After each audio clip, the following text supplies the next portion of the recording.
আলহামদুলিল্লাহ। ব্রাহ্মণবাড়িয়া জেলার কসবা থানার অন্তর্গত কায়েমপুর পশ্চিমপাড়া ইসলামী যুব সমাজ কল্যাণ পরিষদের উদ্যোগে আয়োজিত তাফসীরুল কোরআন মাহফিলের স্বনামধন্য সভাপতি জনাব আলহাজ মোহাম্মদ নুরুল ইসলাম চৌধুরী হায়াতে তাজ্জুবা সিহাতে কুল্লিয়া কামনা করছি আল্লাহ যেন দান করেন। আলোচনা রাখলেন জনাব মাওলানা হোসাইন আহমেদ মাহফুজ চুয়াডাঙ্গা, জনাব মাওলানা আনোয়ার হোসাইন, জনাব মাওলানা আব্দুল মতিন। এখানে মঞ্চে বসা আছেন শ্রদ্ধাভাজন ব্যক্তিত্ব বড় ভাই জনাব মাওলানা রফিকুল ইসলাম ভুইয়া, নাম না জানা অন্যান্য ওলামা ইকরাম, সামনে বসা মুসলমান ভাইরা, পর্দার আড়ালের সম্মানিতা মা এবং বোনেরা, অনেকগুলো মানুষের নাম দেখা যাচ্ছে। আমন্ত্রিত মেহমান বিন্দু, আল্লাহ এদের সম্মান মর্যাদা দুনিয়ায় দিয়েছো, এটা যেন আখিরাতেও টিকে থাকে। জোরে বলেন আমিন। দল মত নির্বিশেষে আল্লাহর নবী বলেন তিনটা জায়গায় ফাঁকা রাখবা না, তার ভেতরে এটা একটা। কোরআন শুনতে বসলে ফাঁকা রাখার জায়গা রাখা নিষেধ, কারণ ওই জায়গায় বসে শয়তান সামনের জনকে বলবো রাজনীতি হচ্ছে, চল কি কথা বলছেন। আমাদের এমনি যে 2 নাম্বার ইমান, শয়তান এসে যদি একটু পিন দেয় তখন তো আগে উঠে চলে যাবে। 2 নাম্বারে যারা স্বামী স্ত্রী আছে এক জায়গায় থাকলে বিছানার মাঝে ফাঁকা রাখা যাবে না। বিয়ে যারা করেনি তাদের জন্য, বিয়ে করা মানুষ যারা আছে স্বামী স্ত্রীর ভেতরে ফাঁকা রাখা যাবে না। শয়তান এসে আপনার স্ত্রীকে বলবে তোর স্বামীর চাইতে তোর দেবর ভালো, আর আপনাকে বলবে এই বর চাইতে তোর শালী ভালো। কি আনন্দ লাগছে তোমার। শয়তান এসে যখন ঘর ভেঙে দেবে তখন টের পাবে। 3 নাম্বারে যখন নামাজে মানুষ দাঁড়াবে এই সময় যেন ফাঁকা না রাখে। কথা বোঝা গেছে? নামাজের কাতারে ফাঁকা রাখা যাবে না, শয়তান এসে উল্টা পাল্টা বোঝাবে। এমনি আমাদের নামাজে দাঁড়ালে বিভিন্ন চিন্তা, আর শয়তান যদি ধরে চিন্তা নামাজই শেষ। ওই জন্য এটা করা যাবে না। 3টা জিনিস দেরিও করা যাবে না। নামাজের সময় হয়ে গেলে কারো জন্য অপেক্ষা নেই। কে নামাজ প্রেসিডেন্ট আসবে তো কি আসবে দেখা যাবে, নামাজের সময় হয়ে গেছে, নামাজের জামাত খাড়া হয়ে গেল। কথা বোঝা গেছে? মেয়ে বিয়ে দেওয়ার মতো হয়ে গেলে ওটা আর বসিয়ে রাখা যাবে না। যদি সামর্থ্য থাকে, সৎ পাত্র পাওয়া যায়, তাড়াতাড়ি বিদায় করা লাগবে। 3 নাম্বারে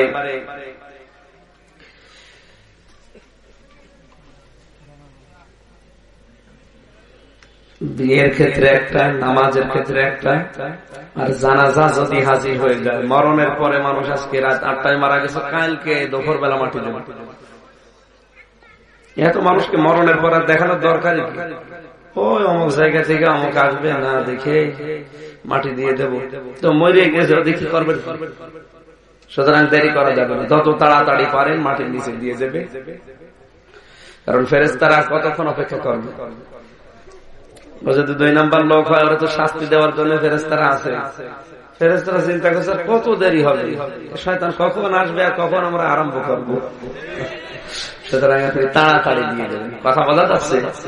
জান্নাতের ফেরেশতারা আফসোস করবে, আল্লাহ এ আমাদের সাথে আসবে, জান্নাতের বিছানা বিছিয়ে দেবে। এর যতক্ষণ পর্যন্ত চোখে দৃষ্টি যায় এতক্ষণ পর্যন্ত আমরা কবরকে প্রশস্ত করে জান্নাতের সাথে একটা লাইন জুড়ে দেব। তাড়াতাড়ি করে এই জন্য এই কবরে এটা খুব তাড়াতাড়ি করা লাগবে। মানুষ মারা গেলে আর কারোর জন্য অপেক্ষা নেই, তাড়াতাড়ি বিদায় করে মাটিতে দিয়ে দেবে। বারানের এই মাহফিলে যারা এসেছে এটা রাজনৈতিক মঞ্চ না, রাজনৈতিক মঞ্চ না কিন্তু রাজনৈতিক যে কথাগুলো কোরআনে আল্লাহ দিয়েছে, যে ফোর্সে দিয়েছে ওই ফোর্সে এখানে বলা হবে। ওটা যদি আপনি রাজনীতি মনে করেন তাহলে আপনি যেটা করছেন ওটা আর রাজনীতি নেই, ওটা দুর্নীতি। কেউ যদি বলে হুজুর রাজনৈতিক কথা বলবেন, তাহলে আপনি যদি জীবনে রাজনীতি করেন, রাজনৈতিক কথা যদি কোরআনের মাহফিলে বলা নিষেধ থাকে, তাহলে যেটা কোরআনের মাহফিলে বলা নিষেধ মুসলমান ওইটা করতে পারে, তাহলে আপনাকে আমি রাজনীতি করতে দেব না। আল্লাহর পাঠানো কিতাবের রাজনৈতিক কথা যদি বলা না যায়, তাহলে আপনি রাজনীতি করবেন কি দিয়ে? ওটা তো দুর্নীতি হবে। আপনি রাজনীতি করে যদি না করেন, নিরপেক্ষ থাকেন, তাহলে আপনি ওই কথা বলতে পারেন। আপনি যে কোনো একটা দলে সাপোর্ট করেন আর আমারে বলতে নিষেধ করেন, তাহলে আমি তো আসল রাজনীতির কথা বলছি। আর আপনি যেটা করছেন ওটা তো দুর্নীতি। এই জন্য ওইটা তো বলবো না, যেটা কোরআনে আছে ইনশাল্লাহ ওই কথাগুলো বলা হবে। আপনি বললেও আমি বলবো, নিষেধ করলেও বলবো, কারণ এটা আমার ইমানের দায়িত্ব। আমি যদি ওইটা চেপে যাই, আর এই কারণে যদি কোনো মানুষ রাজনৈতিক জীবনে বিভ্রান্তিতে পড়ে জাহান্নামে যায়, আমারে আল্লাহ ছাড়বে না। বলবে তুই সামর্থ্য ছিল, তো তোকে নিয়ে গিয়েছিলাম অমুক জায়গায়, যোগ্যতা ছিল, বলিস না কেন? বল। তুই যদি সঠিক ভাবে বলতি, হয়তো 10টা মানুষের ভেতরে 2টা মানুষও শুনতো। সুতরাং যাদের বিবেক আছে, বিবেকটা দিয়ে আজকে কোরআনের এই আলোচনায় যারা আসলাম, সবাই মিলে বলেন তো আলহামদুলিল্লাহ। দরুদ পড়ছি, সালাম পাঠাচ্ছি আমাদের নবীজির উপরে। নবীজি কাদের? আমাদের নবী। হিন্দুরা এই কথা বলতে পারে না, পারে? খ্রিস্টানরা, ইহুদিরা কেউ পারে না, আমরা পারি। নবী কাদের? আমাদের। তাম পৃথিবীতে একজন মানুষই আছে যিনি বলতে পেরেছিলেন, যদি কোনো দোষ ত্রুটি দেখতে পাও আমাদের ভেতরে, মানুষের কাছে বলে দিও। এরকম নেতা পৃথিবীতে আজও জন্ম নেয়নি, কিয়ামত পর্যন্ত নেবেও না। এখন বাংলাদেশে যারা আছে, কেউ বলতে পারবে, সে যত বড় নেতা হোক, যে আমি যা করেছি সব জনগণের কাছে বলে দাও? আরো নিষেধ করে। বলা তো দূরের কথা, আরো নিষেধ করে যে গোপনে থাক। আর নবীকে বলেছিলেন, আমার স্ত্রীরা, সাহাবা একরাম তো রাতের বেলা আমার খবর জানে না, রাতের বেলা যা যা আমার দ্বারা প্রকাশিত হয় এগুলো সাহাবীদের কাছে বলে দিও, কারণ এইটাই আমার আদর্শ। আমি স্ত্রীর সাথে যে আচরণটা করি, এটা তাম পৃথিবীর মানুষকে করা লাগবে, কারণ এটা সুন্নাহ। এটা কি? আর দিনের বেলা আমার সাথে যারা ওঠা বসা করো, তোমরা তো দিনের বিষয় জানো। যখন দিনের বেলা এগুলো জানবে, এগুলো মানুষের কাছে প্রচার করে দিও। এই সৎ সাহস আজও কারো বুকে জন্ম নেয়নি, এটা নেবেও না। শুধুমাত্র একজন মানুষের নিয়েছিল, তিনি আমাদের নবী। কাদের নবী? কিয়ামতে যেন এই নবীর সুপারিশ আমরা পাই। জোরে বলেন আমিন। কোরআনের মাহফিলে এসেছি। আজকের আলোচনার বিষয়, কে আমার বন্ধু? বারবার বন্ধুর গজল শুনছিল, গজলও বলেছে বন্ধুর। এর আগে যিনি আলোচনা করছিলেন বারবার টাচ দিচ্ছিলেন, ইহুদি খ্রিস্টান আমাদের বন্ধু না। বন্ধু শব্দটা আমি অনেকবার, সে গাড়ি থেকে নামার পর থেকে মনে হয় 10 বার শুনলাম। আপনার কি কথা বুঝতেছেন? বন্ধুটা আমি যদি 10 বার শুনি, আমি তো আসলাম 9টায়। এর আগে যারা উঠেছে ওরা কতবার যে বন্ধু বন্ধু করিস। এটা গুরুত্বপূর্ণ একটা বিষয়, বন্ধু যে দুনিয়ার বিষয় না। বন্ধুটা নির্বাচন করা, এটা আল্লাহ শিখিয়েছেন, রাসূল শিখিয়েছে, এবং বাস্তবতায় আমরা দেখি সবচাইতে বড় প্রভাব মানুষের জীবনে পড়ে বন্ধু। দেশ এখন যারা চালাচ্ছে, এখন যে অবস্থায় আছে, এর আগে যেভাবে চলেছে, যাই হয়েছে, আমার মনে হয় সবকিছু বন্ধুদের প্রভাব। রাম বাম ওপরে বসে বসে বন্ধুত্ব করে খালি পেন দিয়েছে, ওই পেন মতো কাজ হয়েছে। আপনি একটা আলেমকে যদি দোষ করে মেরে ফেলে, এতটুকু। কিন্তু বন্ধুর প্রভাব কি আমি আজকে স্পষ্ট এই আয়াত দিয়ে, সূরা মায়েদার 55 নম্বর আয়াত, গুরুত্বপূর্ণ একটা বিষয়। মাথা ঠান্ডা করে এদিকে মন দিয়ে শোনা লাগবে, কালকে থেকে যেন এটা ইবাদত হিসাবে গণ্য হয়। জবান ছেড়ে দিয়ে আগে কোরআনের আয়াতটা পড়ে নেন। আউযু বিল্লাহি মিনাশ শাইতানির রাজীম। বিসমিল্লাহির রহমানির রহিম।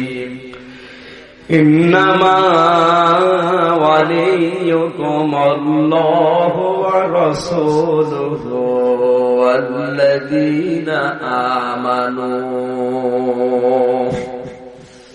والذين آمنوا الذين يقيمون الصلاة ويؤتون যাকাতা ওয়া হুম রাকিউন।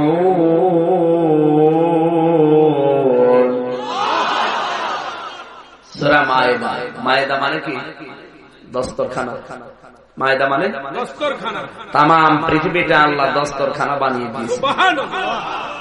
খাবার দিয়ে আল্লাহ ভরে দিয়েছেন তামাম দুনিয়ায়। সাগরে যাবেন মাছ পাবে, ডাঙ্গায় থাকবেন সরিষা পাবে। এখন মায়েদা শব্দের ব্যাখ্যা করা তো আমার উদ্দেশ্য না, আমার উদ্দেশ্য বন্ধু। কি বন্ধু? বন্ধুর প্রভাব পৃথিবীতে সবচাইতে বেশি মানুষের উপরে পড়ে। এটার বাস্তব প্রমাণ ফেরাউনের পুরা জীবনী পড়ে দেখেছি। ও লোকটা এত খারাপ ছিল না, ও খারাপ হয়েছিল ওর বন্ধু হামান টাক। এই টাকের কথা বলছি। আজ পৃথিবীতে যাদের বন্ধু হামানের মতো টাক, ওদেরও ফেরাউনের মতো পরিণতি হবে। আপনি কি মন খারাপ করছেন? আপনার বন্ধু তো আর হামান টাক না। আপনার কে কে বন্ধু হবে আমার আল্লাহ আজকের আয়াতে জানাবে। আমরা কোরআন থেকে ওইরকম বন্ধু নির্বাচন করবো ইনশাআল্লাহ। আল্লাহর নবী বলেন, পৃথিবীতে আমি যদি আল্লাহ বাদে আর কাউকে বন্ধু হিসাবে গ্রহণ করতাম তাহলে আবু বকরকে বন্ধু হিসাবে গ্রহণ করতাম। যেহেতু আল্লাহ আমার সবচেয়ে বড় বন্ধু, এই জন্য দুনিয়াতে আমার আর বন্ধুর প্রয়োজন নেই। এরপরও আমার শ্রেষ্ঠ বন্ধু আল্লাহর পরে আবু বকর। জোরে বলেন। এই জন্য নবীজির অধিকাংশ গুণাগুণ হযরতে আবু বকরের ভেতরে ছিল। বন্ধুর প্রভাবটা জীবনে বেশি পড়ে। এই ফেরাউন ছোটবেলা থেকে ডান পিটে ছিল, অত্যাচার জুলুম নির্যাতন করতো মানুষের উপরে। ডান পিটে মানুষ এমনি মানুষকে আন্দাজে এক ঘুষি মেরে দেয়। এমন কোন দিন নেই ফেরাউনের মা বাবার কাছে 2-4টা মামলা আসতো, অভিযোগ।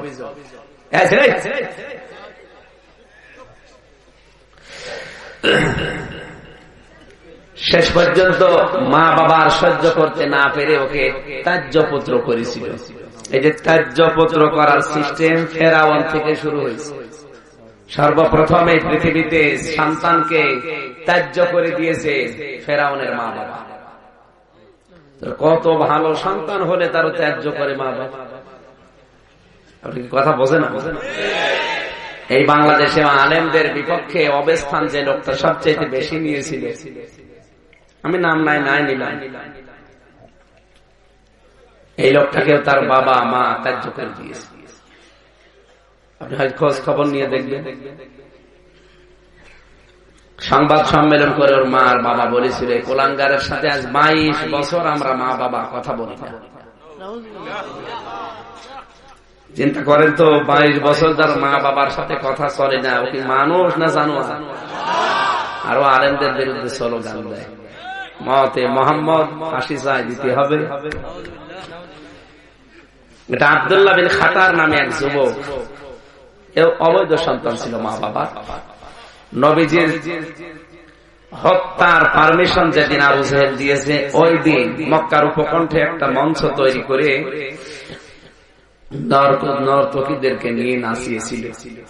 ঢোল ডুবি তবলা বাজায়, মেয়েরা উলঙ্গ অর্ধলঙ্গ হয়ে নাচে, আর ওখানে উল্টা পাল্টা জিনিস খায় আর স্লোগান দেয়, মতে মোহাম্মদ।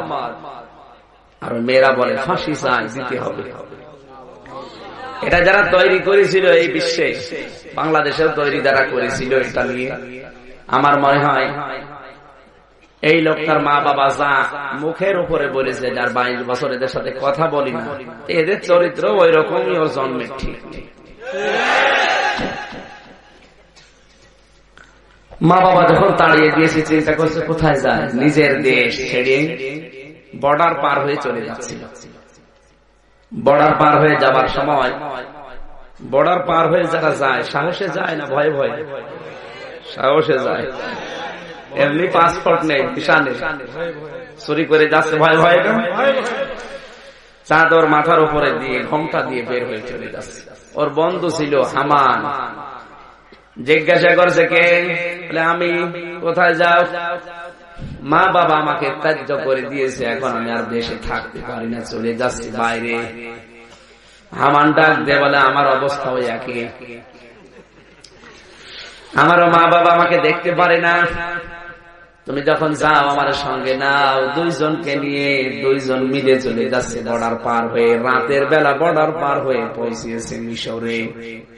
কোথায়? মিশরে পৌঁছানোর পরে সারা রাত হাঁটতে হাঁটতে দেশের অনেক দূরে গিয়ে এসেছে বর্ডার থেকে। সকাল যখন হয়েছে চিন্তা করছে পেটে তো খাবার নেই, সারা রাত জাগা, এরপরে ক্ষুধা। একটা লোক তরমুজের খেতে কাজ করছিল, ওর জীবনী থেকে বলছি। যাবার পরে ডাক দিয়ে বলে, চাচা আমাদেরকে কিছু খেতে দেন। মুরব্বি বলে, খেতে দিতে পারি, আমার প্রতিটি তরমুজ গাছের গোড়ায় 1 বালতি করে পানি দেওয়া লাগবে। ফেরাউন হামান দুইজনের নাম কিন্তু এটা না। ফেরাউনের নাম ছিল, অনেকগুলো নাম আছে, ফেরাউনের নাম আসল কিন্তু এটা না। ওর নাম ছিল আসওয়াদ। ডাক দিয়ে বলছে, চাচা পেটে তো খাবার নেই, এক কাজ করেন 2টা তরমুজ দেন, আমরা দুইজন খেয়ে নেই, শক্তি হোক, এরপরে পানি ঢেলে দেব। ঠিক আছে, দুইজন 2টা তরমুজ খেয়ে পরে পানি লাগাও। দুইজনই যুবক মানুষ, শরীরে শক্তি আছে। মালিক চিন্তা করছে এদের দিয়ে কাজ তো ভালোই হচ্ছে, তাই তোরা কাজে লাগবে, অসুবিধা নেই, শুধু বাড়িতে থাকা খাওয়ার ব্যবস্থা করে দিন, কাজ করে দেব। ফেরাউন সর্বপ্রথম এই পৃথিবীতে তরমুজের খেতে কাজ দিয়ে জীবন আরম্ভ করে। এর আগে ভব কোম্পানির ম্যানেজার ছিল, কোন কাজকর্ম ছিল না, বাপের হোটেলে খেত আর ঘুরে বেড়াতো। কিছুদিন চলছে, এ মুরব্বির বাড়িতে থাকে।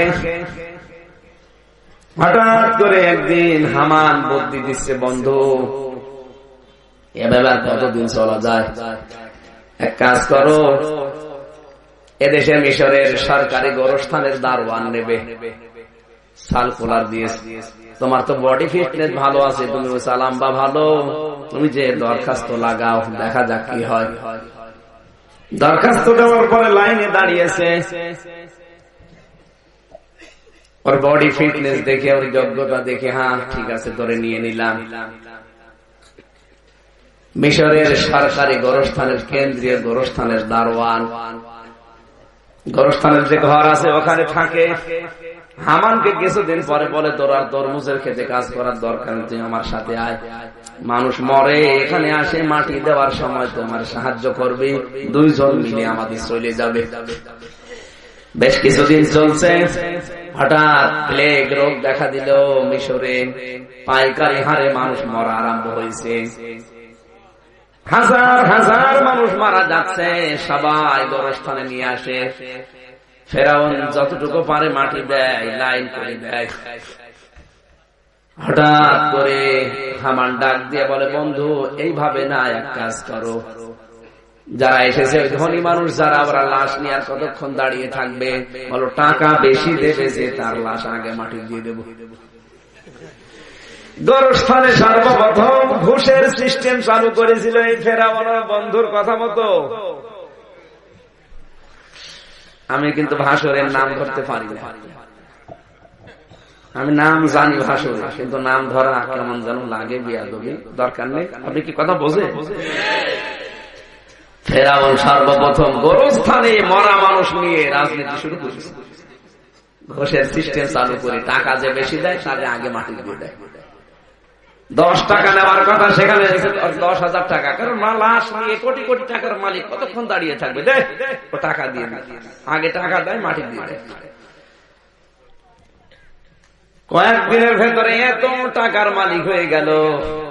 হামান ডাক দিয়ে বলে, বন্ধু এক কাজ কর, টাকাগুলো এক জায়গায় জমা না করে মানুষের ভেতরে দিনের বেলা টাকা ছেড়ে রাখ, টাকা ছেড়ে রাখে টাকা আসে। এই যে সিস্টেম চালু হয়ে গেল, এই সিস্টেম তো আর বাংলাদেশে এখনো শুরু হয়নি, এইটা করছে অনেকে, আমি জানি।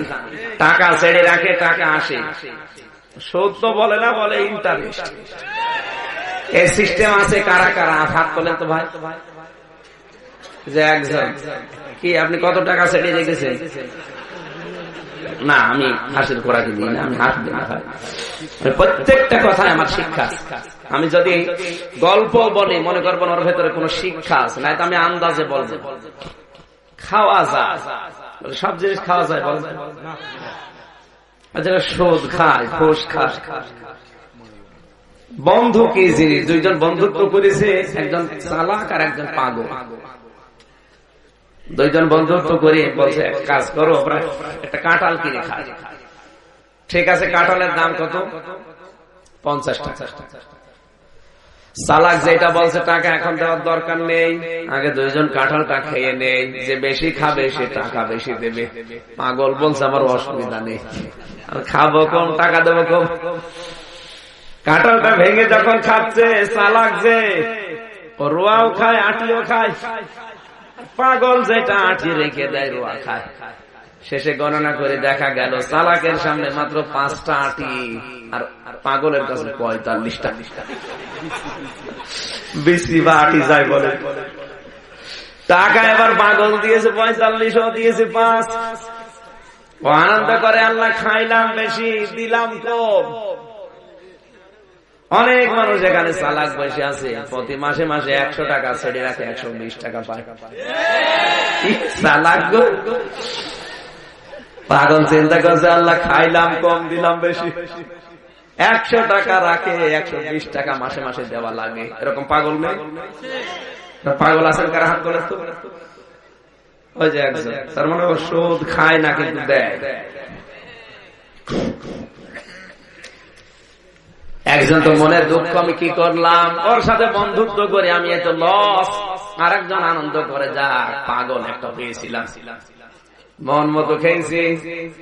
কিন্তু বিজ্ঞান এখন বলছে, চিকিৎসা বিজ্ঞান, যে কমপক্ষে 5টা জিনিস পেটে গেলে হজম হয় না, তার ভেতরে কাঁঠালের আটি। আপনি যত কিছু খান, ও হজম করার কোনো বুদ্ধি নেই। বাড়ির দিকে যাচ্ছে, পেটের ভেতরে তো হজম হয়, গড় গড় করে, আর উপরে মেঘ, ওইটাও গড় গড় করে। এই দুই গড় গড়। চিন্তা করছে কি করি, তাড়াতাড়ি পায়খানায় যাবে না, ওর ঘরের পেছনে এক মাছা ছিল, মাছা দিছে, ওই কাজ করিস। পেটে তার কিচ্ছু নেই, খালি, এসে ঘুমিয়ে আছে। সারা রাত বৃষ্টি হয়েছে। সকালবেলার বউ রান্না করতে গিয়ে দেখে ডালায় কোনো তরকারি নেই।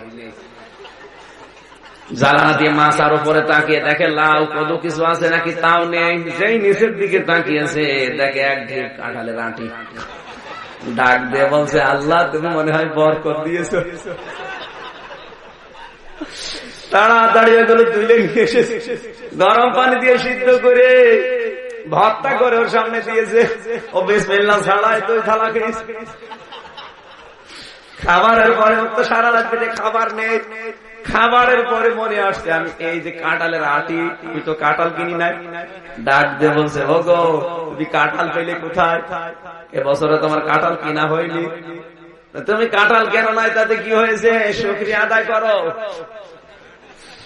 শুকরিয়া তো আদায় করবো, তুমি পেলে কোথায়? আমি মাছার কাছে গিয়ে সকালে দেখি তরকারি নেই, ডালায়ও নেই। যেই মাছার নিচে তাকিয়েছি, স্বামী বলছে ওয়াও। বলছে ওয়াও করো কেন? স্বামী কপালে হাত দিয়ে কান্দে আর বলে, আল্লাহ তুমি এক জিনিস কয়বার খাওয়াবা? কিছুক্ষণ আগে খেলাম। খাওয়া যায়, সবকিছু খাওয়া যায়, বলেন খাওয়া যায়?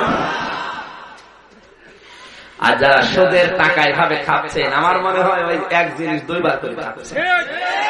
কথা বলে না কেন? ওটা তো ভালো, ওর চাইতে নিকৃষ্ট। যারা সুদের টাকা খাচ্ছেন, নিজের মায়ের সাথে কমপক্ষে আপনি 33 বার জেনা করেছেন।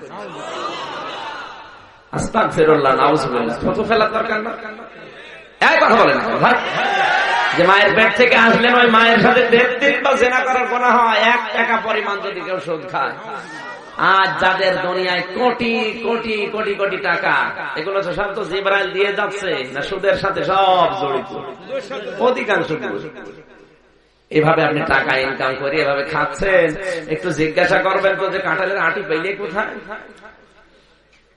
বলবে শুকরিয়া আদায় করেন। কথা বলছেন? তখন বুকে হাত দিয়ে কপালে থাপড় দিয়ে বলা লাগবে যে আল্লাহ এক জিনিস আর কয়বার খাবো।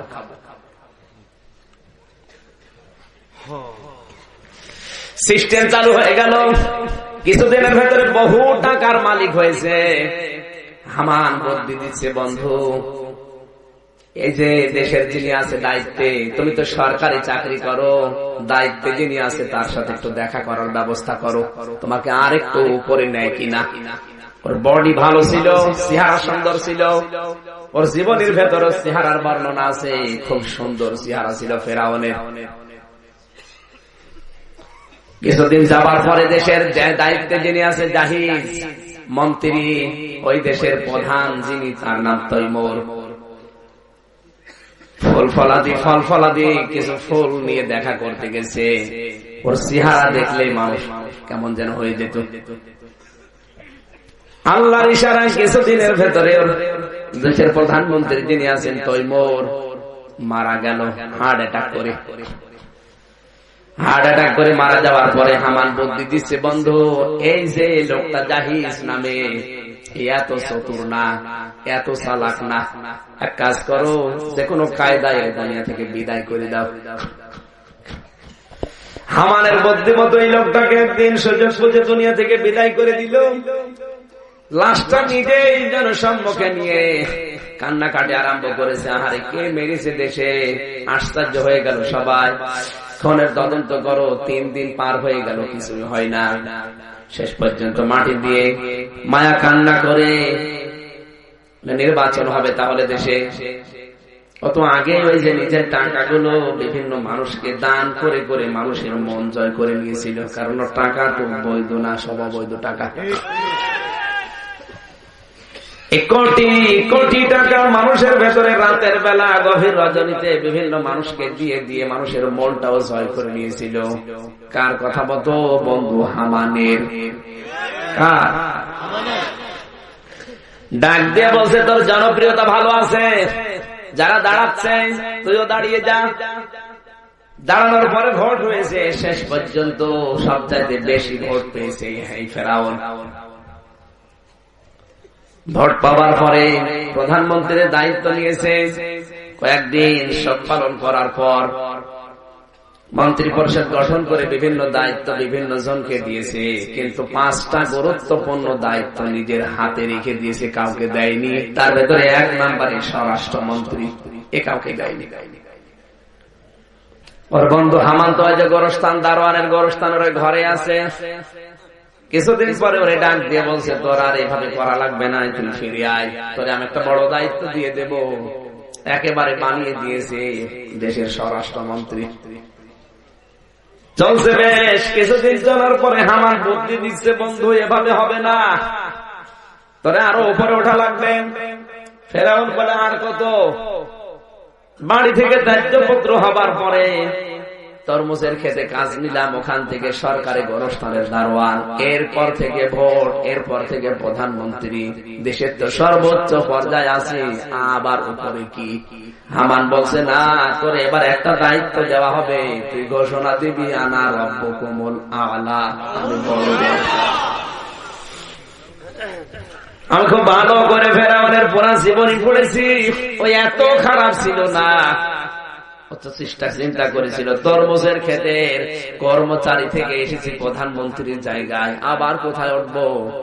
কিন্তু এই জায়গায় নিয়ে যাওয়ার জন্য সব চাইতে বেশি ধোঁকা দিয়েছিল ওর বন্ধু হামান। এখানে থাকলে হবে না, আরো উপরে ওঠা লাগবে, রব দাবি কর। ফেরাউন ওই দিন ওকে গরম দিয়েছিল, বেটা কি বলিস? এদেশে এখনো আসমানি কিতাবের আলোচনা চলে, এখনো আসমানি কিতাবের জ্ঞানী জ্ঞানী আলেমরা আছে, এদেশের মানুষ মেনে নেবে না। রব্বুকুমুল আ'লা, অন্তত মিশরে এটা মানা যাবে না। হামান বুদ্ধি দিচ্ছে, তোরে একবারে তো দাবি করতে বলি না, তুই আমার 40 বছর সময় দে, এই 40 বছরের ভেতরে আমি তোর জায়গা মতো তুলে দেব। প্রথম 10 বছর তুই এক কাজ করবি, শিক্ষা ব্যবস্থায় এমন একজন মানুষকে বসাবি, শিক্ষা ব্যবস্থার 10 বছর একাধারে চললে ওখান থেকে আসমানি কিতাবের যে কথাগুলো আছে তুলে দিবি। তাওরাতের, ইনজিলের, জাব্বুরের এই কথা না, আসমানি কিতাবের ওই সময় যেটা ছিল ওই কিতাবের কথাগুলো আস্তে আস্তে সব তুলে দে, দেখবি 10 বছরের শিক্ষা ব্যবস্থায় আমল পরিবর্তন হয়ে গেছে। মানুষ শিক্ষিত হবে কিন্তু অধিকাংশ গুলো নাস্তিক হবে। 10 বছর একাধারে যখন এভাবে চলছে, কোরআনের শিক্ষা ব্যবস্থা থেকে আলাদা, আসমানি কিতাবের শিক্ষা আর নেই। 10 বছর একাধারে থাকলে মানুষ এমনি আমার আল্লাহকে ভুলে যাবে। হামান বুদ্ধি দিচ্ছে, বন্ধু আরো 10 বছর এক কাজ করা লাগবে। এই আসমানি কিতাব যারা পড়াতে পারে ওদেরকে বিদায় করা লাগবে, আর ওদেরকে এমনিতে বিদায় করতে গেলে জনগণের টার্গেট হয়ে যাবে। এক কাজ কর, ওদেরকে বিদায় করার আগে এমন এমন দোষ ওদের উপরে চাপিয়ে দে যেন মানুষ ওদের নাম শুনলেই ঘৃণা করে। আপনি এমনি মেরে ফেলেন একটা আলেমকে যদি দোষ করে, কিন্তু মারার আগে এমন দোষ তার উপরে চাপিয়ে দেওয়া হয়, পরবর্তী প্রজন্ম যারা আসবে ওরা যেন আলেমের নাম শুনলে ঘৃণা করে। বড় হুজুর ধর্ষক, আরে ছোট হুজুর তো 2 নম্বর। আপনি মনে হয় ঘুমাচ্ছেন, ঘুমান ভাই, 12টার পরে জেগে উঠবেন। 3 নম্বরে যারা কাজ করা লাগবে, এই দেশে নারী পুরুষের এক জায়গায় চাকরির ব্যবস্থা করে দে। কারণ একটা মানুষ যদি, নারী যদি পুরুষের কাছে বেশি সময় দেয়, স্বামীর চাইতে সাহেবের সাথে মহব্বত বেশি হয়। আপনি দেখবেন একটা নারী যদি নিজের স্বামীর কাছে 3 ঘন্টা থাকে, সাহেবের কাছে 21 ঘন্টা, মহব্বত বাড়বে স্বামীর চাইতে সাহেবের সাথে। অনেক সময় স্লোগানও দিয়ে ফেলে, ওরে ছেড়ে দেবো কিন্তু সাহেব ছাড়তে পারবো না, কারণ সময় দিয়েছে হুজুরের চাইতে সাহেবের কাছে বেশি। কথা বলছে না? মানুষের নেচার এটা, যার কাছে বেশি সময় থাকে মহব্বত তার সাথে বেশি হয়। কথা বলছে না? এই জন্য স্বামী স্ত্রী এক জায়গায় থাকার নিয়ম। কিন্তু এখন আমরা একজন লন্ডনে, একজন আমেরিকা, কিছুদিনের পরে দেখা যাচ্ছে 2 জন আসমানে ঝোল খাচ্ছে আর ছেলে মেয়েরা আল্লাহ দিচ্ছে। আমার কথা কি বোঝা যাচ্ছে? স্বামী স্ত্রী 2 জনই যারা চাকরি করে, আপনি একটু খোঁজ নিয়ে দেখবেন সংসারে শান্তি নেই। কারণ ওদের পরিবার দেখবে কে? আমি বহু পরিবারের খোঁজ নিয়ে দেখেছি, নেই। স্বামী স্ত্রী 2 জন সকাল 8টার সময় বেরিয়ে যায়, রাত 8টায় আসে, আরে সন্তানাদি গুলো সব আসমানে ঝোল খায়। হয় না, কিছুদিন পরে দেখা যাচ্ছে ঐশী তৈরি হচ্ছে। বাবা ছাড়া ওরা চলে না। কি বাবা?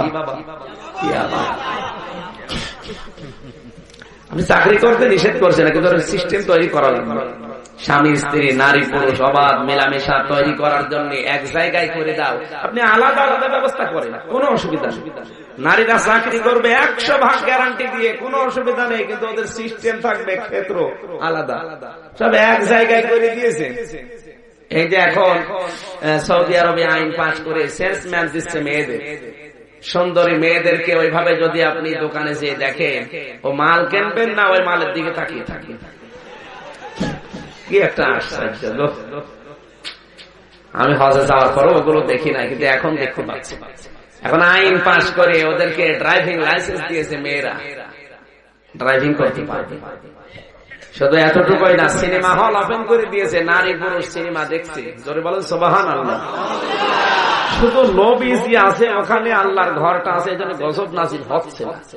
ওই সালমান শয়তান যা শুরু করেছে ওখানে গজব আবার আগে আসার কথা।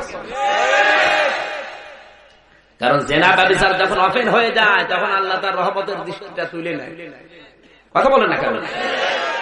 আজও এ দেশটায় রহমত যতটুকু ছিল এখন আল্লাহ আস্তে আস্তে তুলে নিচ্ছে। এই কারণে, কারণ এই দেশে এখন জেনা ব্যভিচার একেবারে ওপেন হয়ে যাচ্ছে সব জায়গায়।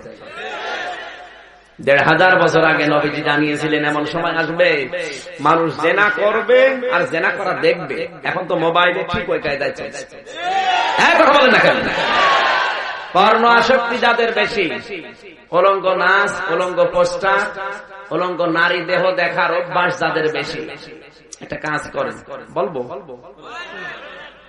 মন খারাপ হবে না? মোবাইল যাদের আছে, মোবাইলের স্ক্রিনে অথবা কম্পিউটারের স্ক্রিনে যারা ফেসবুক আইডি আছে, মোবাইল খোলার পরেই কিন্তু একটা লেখা আসে। কথা বোঝেন? লেখা আসে না?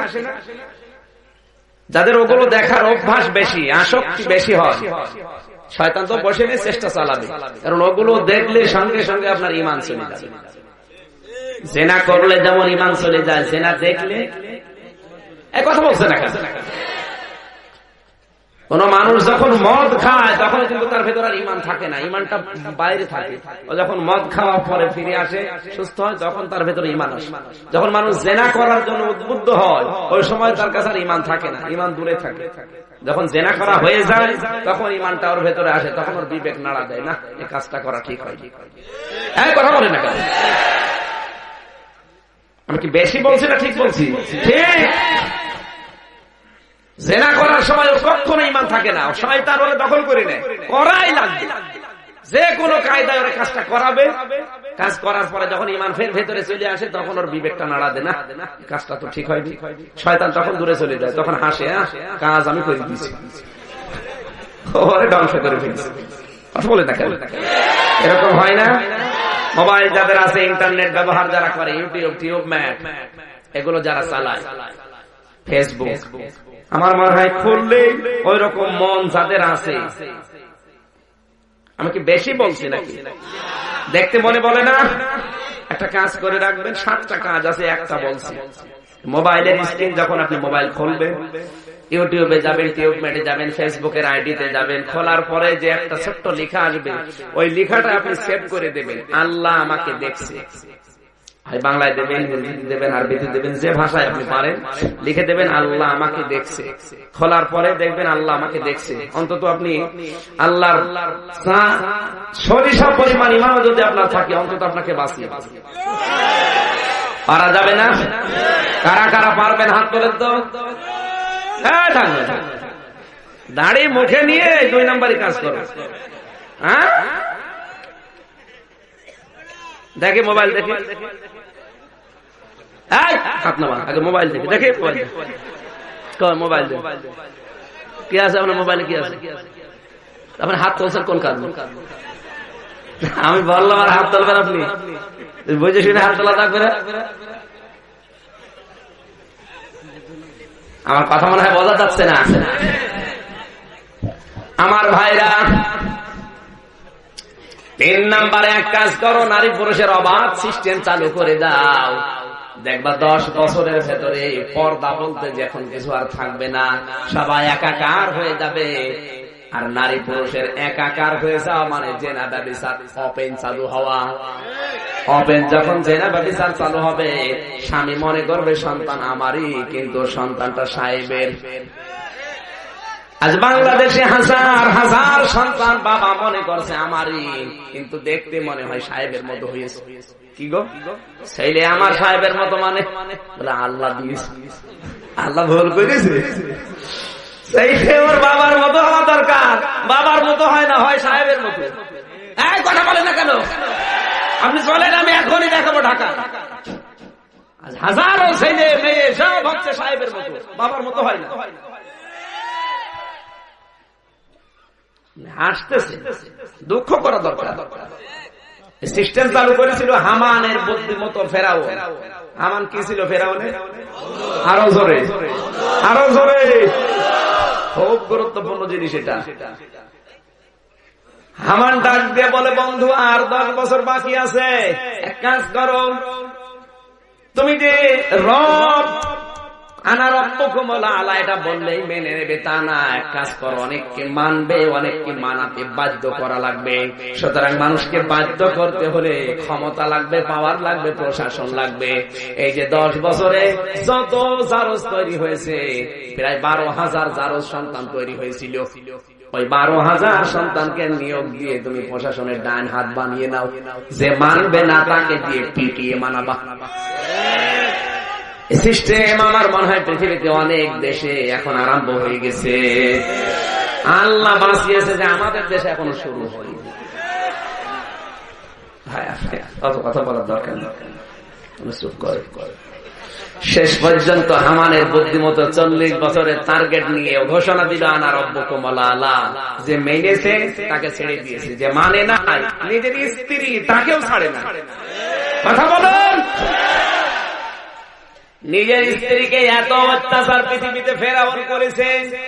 আমি কত মহিলার জীবন পড়েছি, কিন্তু আসিয়ার জীবন পড়তে গেলে আমার কান্না আসে, কারণ এত অত্যাচার দুনিয়ায় কোন স্বামী তার স্ত্রীকে করতে পারে আমি দেখিনি। মা বোন যারা এসেছেন, এবার আপনাদেরকে একটা শিক্ষা দেয় এখান থেকে। আজ পৃথিবীতে কত মহিলা আপনার আদর্শ, কত মহিলাকে আপনি অনুসরণ করে চলেন।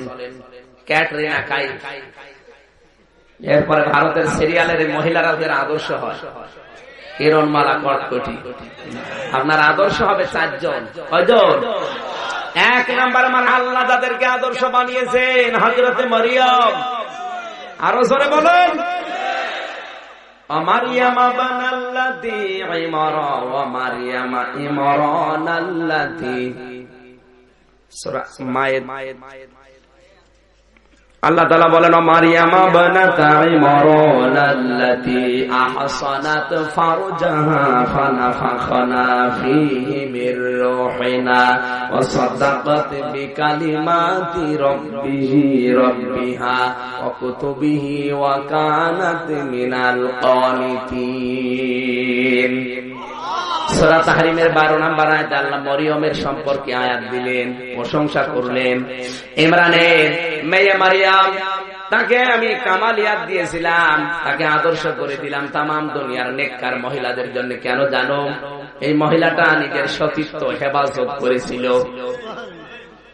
এমন ভাবে নিজের ইজ্জতকে আবরুকে হেফাজত করে রেখেছিল। আমার আল্লাহ খুশি হয়ে বাবা ছাড়াই দুনিয়ায় একজন মানুষকে সন্তান দিয়েছেন, তার নাম মারিয়াম। আর আমাদের হাজার হাজার মেয়েরা বিয়ের আগে সন্তানের মা হয়ে যাচ্ছে। বিয়ের আগে যৌবন বিক্রি করা সারা, কথা বলেন না কেন? অধিকাংশ কলেজ বিশ্ববিদ্যালয়ের মেয়েদের এখন আর ভালো মানুষ বিয়ে করতে চাচ্ছে না, কারণ যারা জানে যে এদের যৌবন বিক্রি হয়ে গেছে, বিয়ে করে করবে কি? সম্মানিত মা বোনেরা, আপনার আদর্শ তো হওয়া দরকার ছিল হযরত মারিয়াম। তিনি তার লজ্জাস্থানকে, যৌবনকে, যৌনাঙ্গকে হেফাজত করেছিলেন এমন ভাবে আল্লাহ নিজে প্রশংসা না করে পারেননি। আপনার চরিত্রটা আপনি সংশোধন করে রাখেন, আপনার যৌবনকে হেফাজত করেন। বয়ফ্রেন্ড, গার্লফ্রেন্ড, এরকম ফ্রেন্ড বাদ দেওয়া লাগবে, এটা হারাম। কোথায় পেয়েছেন? বিয়ের আগে বয়ফ্রেন্ড। মেয়েদের জন্য বয়ফ্রেন্ড বিয়ের আগে জায়েজ নেই, ছেলেদের জন্য বিয়ের আগে গার্লফ্রেন্ড জায়েজ নেই। কথা বলেন না কেন? এটা ইহুদি খ্রিস্টানদের কাছ থেকে মানুষেরা নিয়েছে। যার সাথে আপনার জীবনের সাদৃশ্য মিলবে, কিয়ামতের দিন আপনি তার সাথে থাকবেন। বাইরের দেশের লেখাপড়ার কালচার গুলো এই দেশে এখন মেলানো হচ্ছে। ওই দেশে আমেরিকায় লেখাপড়া করতে গেলে বয়ফ্রেন্ড গার্লফ্রেন্ড ছাড়া হয় না। বাবার সামনে একটা মেয়ে ঘুরছে, অবৈধ সন্তান পেটে নিয়ে, কিচ্ছু বলার না। ছেলে মদ খেয়ে গিলাস থেকে বের হয়ে বাবার সামনে আসবে, কিচ্ছু বলার নেই। ওই সিস্টেম এখন অনেক মানুষ চালু করার ধান্দায় আছে। উনি আধুনিক হতে চায়। এটা কি আধুনিক? বলেন।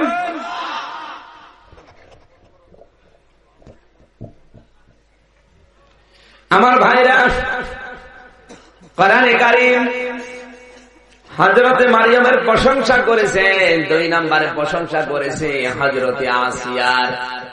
মা বোন যারা এসেছেন, আপনাদেরকে নবীজি জাহান্নামে দেখেছেন বিশেষ করে 2টা কারণে। 1 নম্বরে মেয়েরা কারণে অকারণে মানুষকে বরদোয়া দেয়, লানত করে। 2 নম্বরে সবচেয়ে বেশি মেয়েরা জাহান্নামে যাবে স্বামীর নাফরমানি করার কারণে। আর আসতে বলেন। 1 নম্বরে লানত করার অভ্যাস মেয়েদের বেশি। সম্মানিত মা বোন যারা এসেছেন, এই অভ্যাস যাদের আছে এই মুহূর্তে তওবা করেন, নয়তো আপনি যতই নামাজ পড়েন, রোজা রাখেন, পর্দা করেন, আপনাকে আল্লাহ জাহান্নামে দিয়ে ছাড়বে।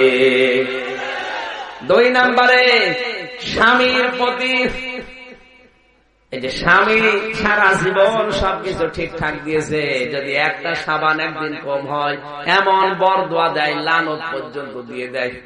তোর কাছে এসে জীবনে কিছু পেলাম না, জোরে বলেন নাউজুবিল্লাহ। আসিয়ার দিকে তাকান, এত অত্যাচার চলছে, তাকে রব মানানোর জন্য হাতের ভেতরে পেরেক পর্যন্ত ফেরাউন লাগিয়েছে। ও মা, আপনার স্বামী তো এত কঠিন না। এরপরও হযরতে আসিয়া জীবনে যতদিন তিনি বেঁচে ছিলেন কোনদিন স্বামীর হক নষ্ট করেন নাই। আর আপনি ভালো স্বামী, তার নিজের প্রয়োজনে ডাক দেয়, আর আপনি নিজে হাঁস মুরগি খাবার দিয়ে ব্যস্ত, স্বামীকে ডোন্ট কেয়ার, দামই দেয়। এরকম বউ আছে কার হাত বলেন তো? ওই যে একদম, ও আবার হাত তুলে নাড়া দিচ্ছে, আমি না।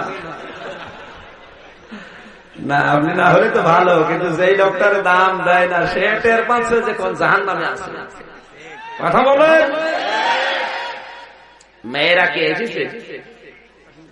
আমার মা বোনেরা, শুধু নামাজ দিয়ে রোজা দিয়ে কোরবানি দিয়ে জান্নাত পাওয়া যাবে না। আপনার জান্নাত যাওয়ার যে 4টা জিনিস আছে তার ভেতরে 3 নম্বরে আপনার স্বামী। স্বামীর নাফরমানি থেকে মুক্ত হওয়া লাগবে।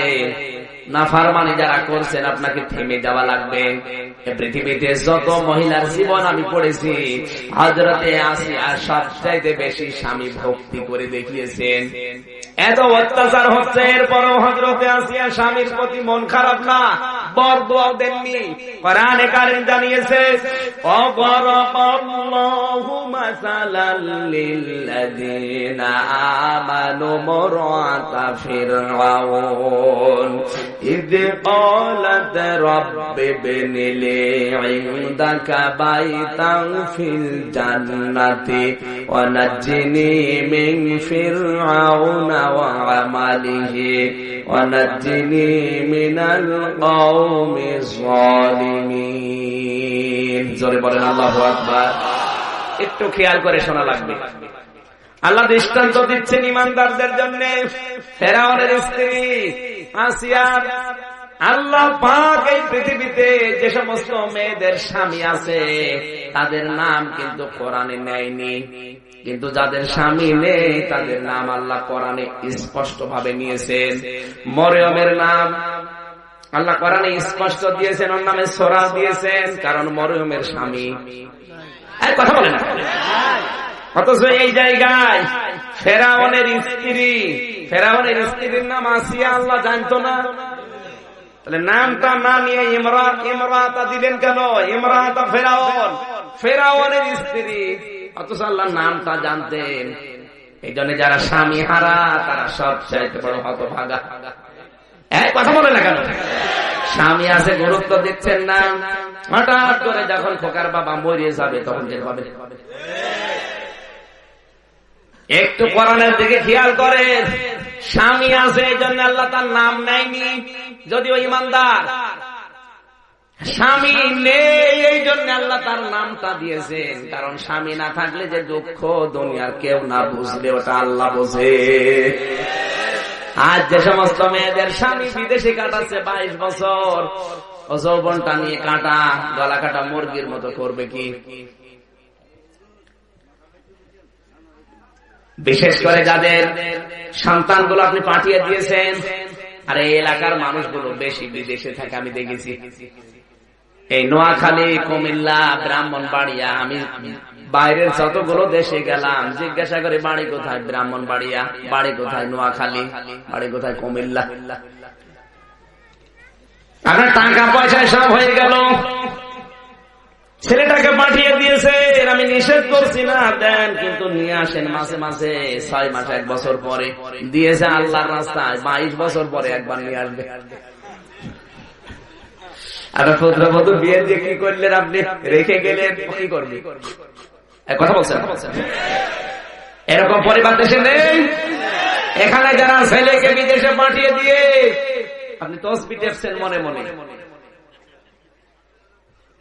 এগুলো আমি নিচে নামতে পারলাম না, তাই আশা করে আপনি বুঝেছেন।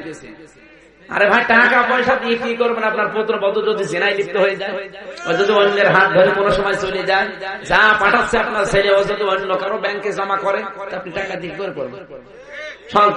6 মাস 1 বছর পরে বাড়িতে নিয়ে আসার ব্যবস্থা করে, 1 মাস 1.5 মাস থাক, এরপরে আবার যা, অসুবিধা একেবারে রাহেলিল্লাহ দিয়ে। সৌদি আরবে আমি হজ করার সময় একজন জিজ্ঞাসা করলাম বাড়ি কোথায়? ব্রাহ্মণবাড়িয়া। কোন থানায়? কসবায়। কয় বছর আছে? 11 বছর চলছে। বাড়ি যাবেন? এখনো 11 বছর চলছে। 22 বছর পরে বাড়ি যাবে আপনার বউ, বিয়ে করে রেখে চলে গেছে, তো দেখবে কে? সব আল্লাহর উপরে ছেড়ে দিচ্ছে, আল্লাহ দেখবে। কি এটা আশ্চর্য থানার মানুষ। ওই লোকে আমার নিয়ে গেছিল মদিনা থেকে মক্কা, আবার মক্কা থেকে জেদ্দা, মাঝে মাঝে মাহফিল করতাম ওখানে, ও নিয়ে যেত। দেখে মনে হচ্ছে যে আসমান থেকে পালিয়ে এসেছে আল্লাহর ওলি। বউ রেখে গেছে 11 বছর,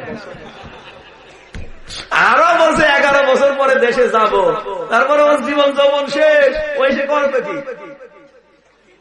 হ্যাঁ কথা বলছেন, কি বলছেন? ঠিক আছে, বুঝতে পারলি হবে, আন্দাজে না বুঝে বলছে হ্যাঁ বুঝি, কি বলছেন কি? হযরতে ওমর রাদিয়াল্লাহু তাআলা আনহু গভীর রজনীতে রাতের বেলায় বের হচ্ছিলেন, হঠাৎ দেখেন গানের আওয়াজ কানে আসে। এত সুন্দর গান বলে কে? তাও গান যৌন উত্তেজনামূলক গান বলছিল মেয়েটা। আল কসদুস সবলি খুলুকুল বায়ানা আওশাউ জিদান হুব্বুল হায়াতি। সুর করে বলছে মেয়েলি কণ্ঠ, চিকন গলা, রাতের বেলা, আদো আদো জোসনা। হযরত ওমর ঘরের পেছন দিয়ে যাওয়ার সময় দেখে এত সুন্দর গান, তো গানের অর্থ তো খারাপ। আপনি অর্থ বুঝেছেন? বাংলা অর্থ হচ্ছে প্রাণ বধুয়ারে আমার যৌবন শুকিয়ে গেল, তুমি একবারও আসলে না। খুব ভালো গান, আমরা তো সুবহানাল্লাহ পড়েছি অনেকে, কি সুন্দর গান। আল কসদুস সবলি খুলুকুল বায়ানা আওশাউ জিদান হুব্বুল হায়াতি। হযরত ওমর রাগ কন্ট্রোল করতে না পেরে ঘরের বেড়া ভেঙে দিয়ে ঢুকলেন, কারণ বেড়া দেওয়া ছিল খেজুরের পাতা দিয়ে। যে দেখে হযরত ওমর মনে করছিলেন এই মেয়েটা অবশ্যই তার প্রেমিককে মাথাটা তার রানের উপরে নিয়ে মনে গান শোনাচ্ছে, এত সুন্দর কণ্ঠ। ঘরের ভেতরে যেয়ে দেখে লম্প জ্বালানো, লাইট, মোমবাতি, হারিকেন বা লম্প আলো বাতি জ্বালিয়ে মেয়েটা নিজের রূপ সৌন্দর্যকে সুন্দর করে আরো সাজিয়েছে, জোরে জোরে গান বলছে। ডাক দেয় বলে, মেয়ে গান বলো কেন? মেয়েটা আশ্চর্য হবে, আপনাকে আমি চাই হয় তুমি গান বললে কেন? মেয়েটা বলে, খালিক কে আপনি? আপনাকে চিনি না, আমি গান বলে অপরাধ করেছি মাত্র একটা। সূরা লোকমানের 6 নম্বর আয়াতটা অবমাননা করেছে, আমিও জানি। আমিনান নাসি মাই ইয়াশতারি লাহওয়াল হাদিসি লিউদিল্লা আন সাবিলিল্লাহ। আল্লাহ তাআলা বলেন যারা অনর্থক কথাবার্তা, গান, ভিডিও, থিয়েটার, সিনেমা এগুলো টাকা পয়সা দিয়ে কিনে নিয়ে আসে, এগুলো মানুষকে আল্লাহর দ্বীন থেকে দূরে সরানোর ধান্দা। আমি না একটা আয়াত সূরা লোকমানের 6 নম্বর আয়াতটা লঙ্ঘন করলাম, কিন্তু আপনি আমার এই ঘরে পেছন দরজা দিয়ে ঢোকার পরে 3টা আয়াত আপনি লঙ্ঘন করেছেন। সকালবেলা আল্লাহর বান্দা হযরত ওমর আমার দেশের খলিফা, তার কাছে আমি বিচার দেব আপনার নামে। আল্লাহু আকবার। হযরত ওমর থমকে দাঁড়ালেন, কি বলে আমার নামে বিচার দেবে? বলে মা। এবার মা বলেন কেন? মা বলি আপনাকে এই জন্য যে আপনি বিচার দেবেন ওমরের বিরুদ্ধে, ওমরের দরবারে 3টা কি কি অপরাধ আমি করলাম বলেন তো আমারে। আমি যে কোরআনের 3টা আয়াত লঙ্ঘন করলাম, আমি তো খুঁজে পাই না। মেয়েটা বলে, কোরআনে কারিমে সূরা বাকারার 189 নম্বর আয়াত আল্লাহ জানিয়েছেন, ওয়ালাইসাল বিররু বিআন তাআতুল বুয়ুতা মিন যুহুরিহা ওয়ালাকিন্নাল বিররা মানিত্তাকা ওয়াতুল বুয়ুতা মিন আবওয়াবিহা ওয়াত্তাকুল্লাহা লাআল্লাকুম তুফলিহুন। আল্লাহ তাআলা বলেন ঘরের পেছন দিয়ে ঢোকার ভেতরে কোনো বরকত কল্যাণ নেই। কোন মানুষের ঘরে ঢুকতে হলে আল্লাহকে ভয় করো আর সামনে দরজা দিয়ে ঢোকো। কোরআনের নির্দেশ হচ্ছে দরজা দিয়ে ঢোকা। আমার ঘরের নির্ধারিত দরজা আছে, দরজা বাদ দিয়ে আপনি পেছন দরজা বাদ দিয়ে বেড়া ভেঙে ঢুকলেন কোন কারণে? আপনি ঘরের দরজা না দিয়ে বেড়া ভেঙে ঢুকেছেন, এই জন্য আপনার বিরুদ্ধে মামলা। প্রথম কোরআনের নির্দেশ একটা লঙ্ঘন। 2 নম্বরে কোরআনে কারীম জানিয়েছে ইয়া আইয়ুহাল্লাযীনা আমানু লা তাদখুলু বুয়ুতান গায়রা বুয়ুতিকুম হাত্তা তাস্তানিসু ওয়া তুসাল্লিমু আলা আহলিহা। সূরা নূরের 27 নম্বর আয়াত আল্লাহ জানিয়েছেন, ঈমানদারেরা নিজের ঘর হোক অন্যের ঘর হোক আগে অনুমতি নিবা, এরপর প্রবেশ করবা। আগে অনুমতি নিবা, সালাম দিবা, এরপর প্রবেশ করবা। আপনি সালামও দেননি, অনুমতিও নেননি, আমার ঘরে যাও, বেড়া ভেঙে ঢুকেছেন, আমি বেড়া পাবো কোথায়? আপনার জন্য আমার 2 নাম্বার কোরআনের মামলা এইটা। হযরত ওমর বলে, মা আর একটা কি? আল্লাহ পাক জানিয়েছেন সূরা নূরের ভেতরে আছে 61 নাম্বার আয়াতে, যখন কোন মানুষের ঘরে প্রবেশ করবা আগে সালাম দিবা। কি করবা? সালামের সিস্টেম এখন আমাদের দেশ থেকে আস্তে আস্তে উঠে গেছে। এখন high high, bye bye, tata, খাই খাই, নাই না, এগুলো চলছে। নবীজি জানিয়েছেন, কোন অবাধ্য সন্তানকে কোন বাবা যদি দিনের ভেতরে রাতের ভেতরে মিলে 25 বার সালাম দিতে পারে, আল্লাহর দয়ায় ওই সন্তানটাকে আল্লাহ বাধ্য করে দেয়। আরো আসতে বলেন ভাই, সালাম দেওয়া না, এগুলো তো নেই। এখানে যারা মুরব্বী মানুষ আছে, আমার মনে অনেক মুরব্বী জীবন পার করে ফেলেছে, আজও বউকে সালাম দেই। লজ্জা করে, যতকে টাকা চাইতে লজ্জা করে না। আজকে যদিও সালাম দেয়, আর বউ বলবে কি, কালকে তুমি আমার পিটাইলে যাও, তোদের জন্য সালাম দাও। কি হয়েছে বলো দেখি, সত্যি করে বলো, তোমার কে কি পড়িয়ে খাওয়িয়েছে? সালামের সিস্টেম চালু করা দরকার। একবার যদি কেউ সালাম দেয়, 90টা নাকি আল্লাহ তাকে দান করে। আরো জোরে বলেন সুবহানাল্লাহ। সিস্টেম চালু করা যায় না আজকে থেকে?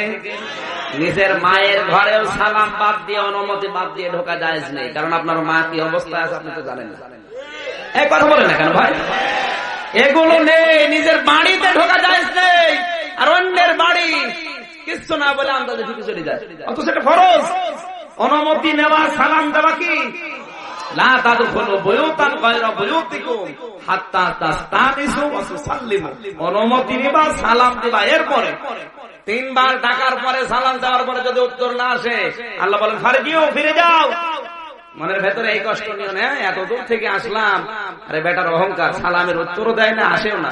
আরে ভাই, আপনি তো জানেন না কোন জাহান্নামে আছে, বলছে কোন অশান্তিতে আছে, আপনি তো টের পাচ্ছেন না। আপনি তো নয় 2 কিলো হেঁটে এসেছেন, আর ওর পরিবারে তো জাহান্নামের আগুন জ্বলছে। আল্লাহর নির্দেশ ফারজিউ, যদি বলে হয় এখন কথা বলার মন মানসিকতা নেই, আপনি ফিরে যান, ফিরে আসবেন। কে বলছেন বলেন তো?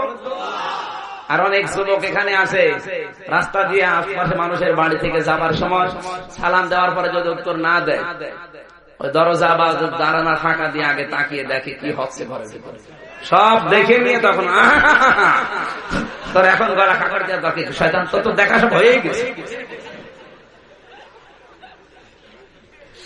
আমি কি বেশি বলছি না ঠিক বলেছি? এটাই চলছে আজ। মেয়েটা বলে আমি কোরআনের হাফেজা। পথিক, তুমি 3 নম্বরে কোরআনের আয়াত লঙ্ঘন করেছে। সূরা হুজুরাতের 12 নম্বর আয়াত, ইয়া আইয়ুহাল্লাযীনা আমানু লা তাজতানিবু কাসীরাম মিনাজ যান্নি ইন্না বা'দাজ যান্নি ইসমুন ওয়া লা তাজাসসু ওয়া লা ইয়াগতাব বা'দুকুম বা'দা আইয়ুহিব্বু আহাদুকুম আন ইয়াকুলা লাহমা আখিহি মাইতান ফাকারিহতুমু। আল্লাহ পাক বলেন, ঈমানদারেরা কখনো মানুষের উপরে ধারণা করো না, কারণ অধিকাংশ ধারণাই গুনার কাজ। আর ধারণা না, আন্দাজে একটা দোষ ভালো মানুষের উপরে চাপিয়ে দিচ্ছে। ধারণা করাও গুনার কাজ, আর আন্দাজে একটা 10 মানুষের উপরে চাপিয়ে দিলে ওটা হয় তহমত। ওটা কি হয়? বাংলাদেশে এই তহমত সবচাইতে বেশি। কথা বলেন না কেন? কিচ্ছু জানে না, আন্দাজে একটা 10 মাথার উপরে চাপিয়ে দিল, ও লোকটার সম্মান, মর্যাদা, টাকা পয়সা, ইজ্জত, আবরু দুনিয়ায় সব শেষ। মাঝখান থেকে ওর কিছু ফায়দা হলো। এটা আপনি একটা নিরপরাধ মানুষের উপরে 10টা চাপিয়ে তাকে কালার করে দিলেন, তার একটা ক্ষতি করে দিলেন, আপনাকে আল্লাহ ছাড়বে, আপনার 70টা দোষ আল্লাহ কিয়ামতে ওপেন করে দিবেন। দুনিয়া অত সহজ না। আর যারা ভালো মানুষগুলোর উপরে দোষ চাপিয়ে তাদেরকে সামাজিক ভাবে বয়কট করার সিদ্ধান্ত নিয়েছেন, কালার করে দিয়েছেন জাতির সামনে, বর্তমানে 10টা অপরাধ আপনি উন্মুক্ত করলেন, মতে আপনার কমপক্ষে এক একটা অপরাধের জন্য 70টা, তাহলে 10টায় 10 70 কত হয়? এতগুলো অপরাধ কিয়ামতে কোটি কোটি মানুষের সামনে আল্লাহ ওপেন করে দেবে, এরপর আপনার বিচার শুরু হবে। এখন কিছু টের পাচ্ছে না, চোখ বন্ধ হোক, টের পাবেন। আমি এই হাদিসটা না বলে ভালো ছিল। বাংলাদেশের সাথে হাদিসটা মেলে না, মেলে না, 100 ভাগ মিলে গেছে।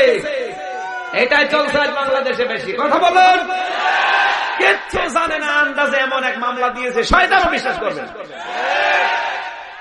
আমার নামে যদি কেউ মামলা দেয় যাও রাজাকার, শয়তান বিশ্বাস করবে। মামলা দেয় আমার নামে বিস্ফোরক মামলার আসামি, ওরে শয়তান, বিস্ফোরককে আমি চিনি না।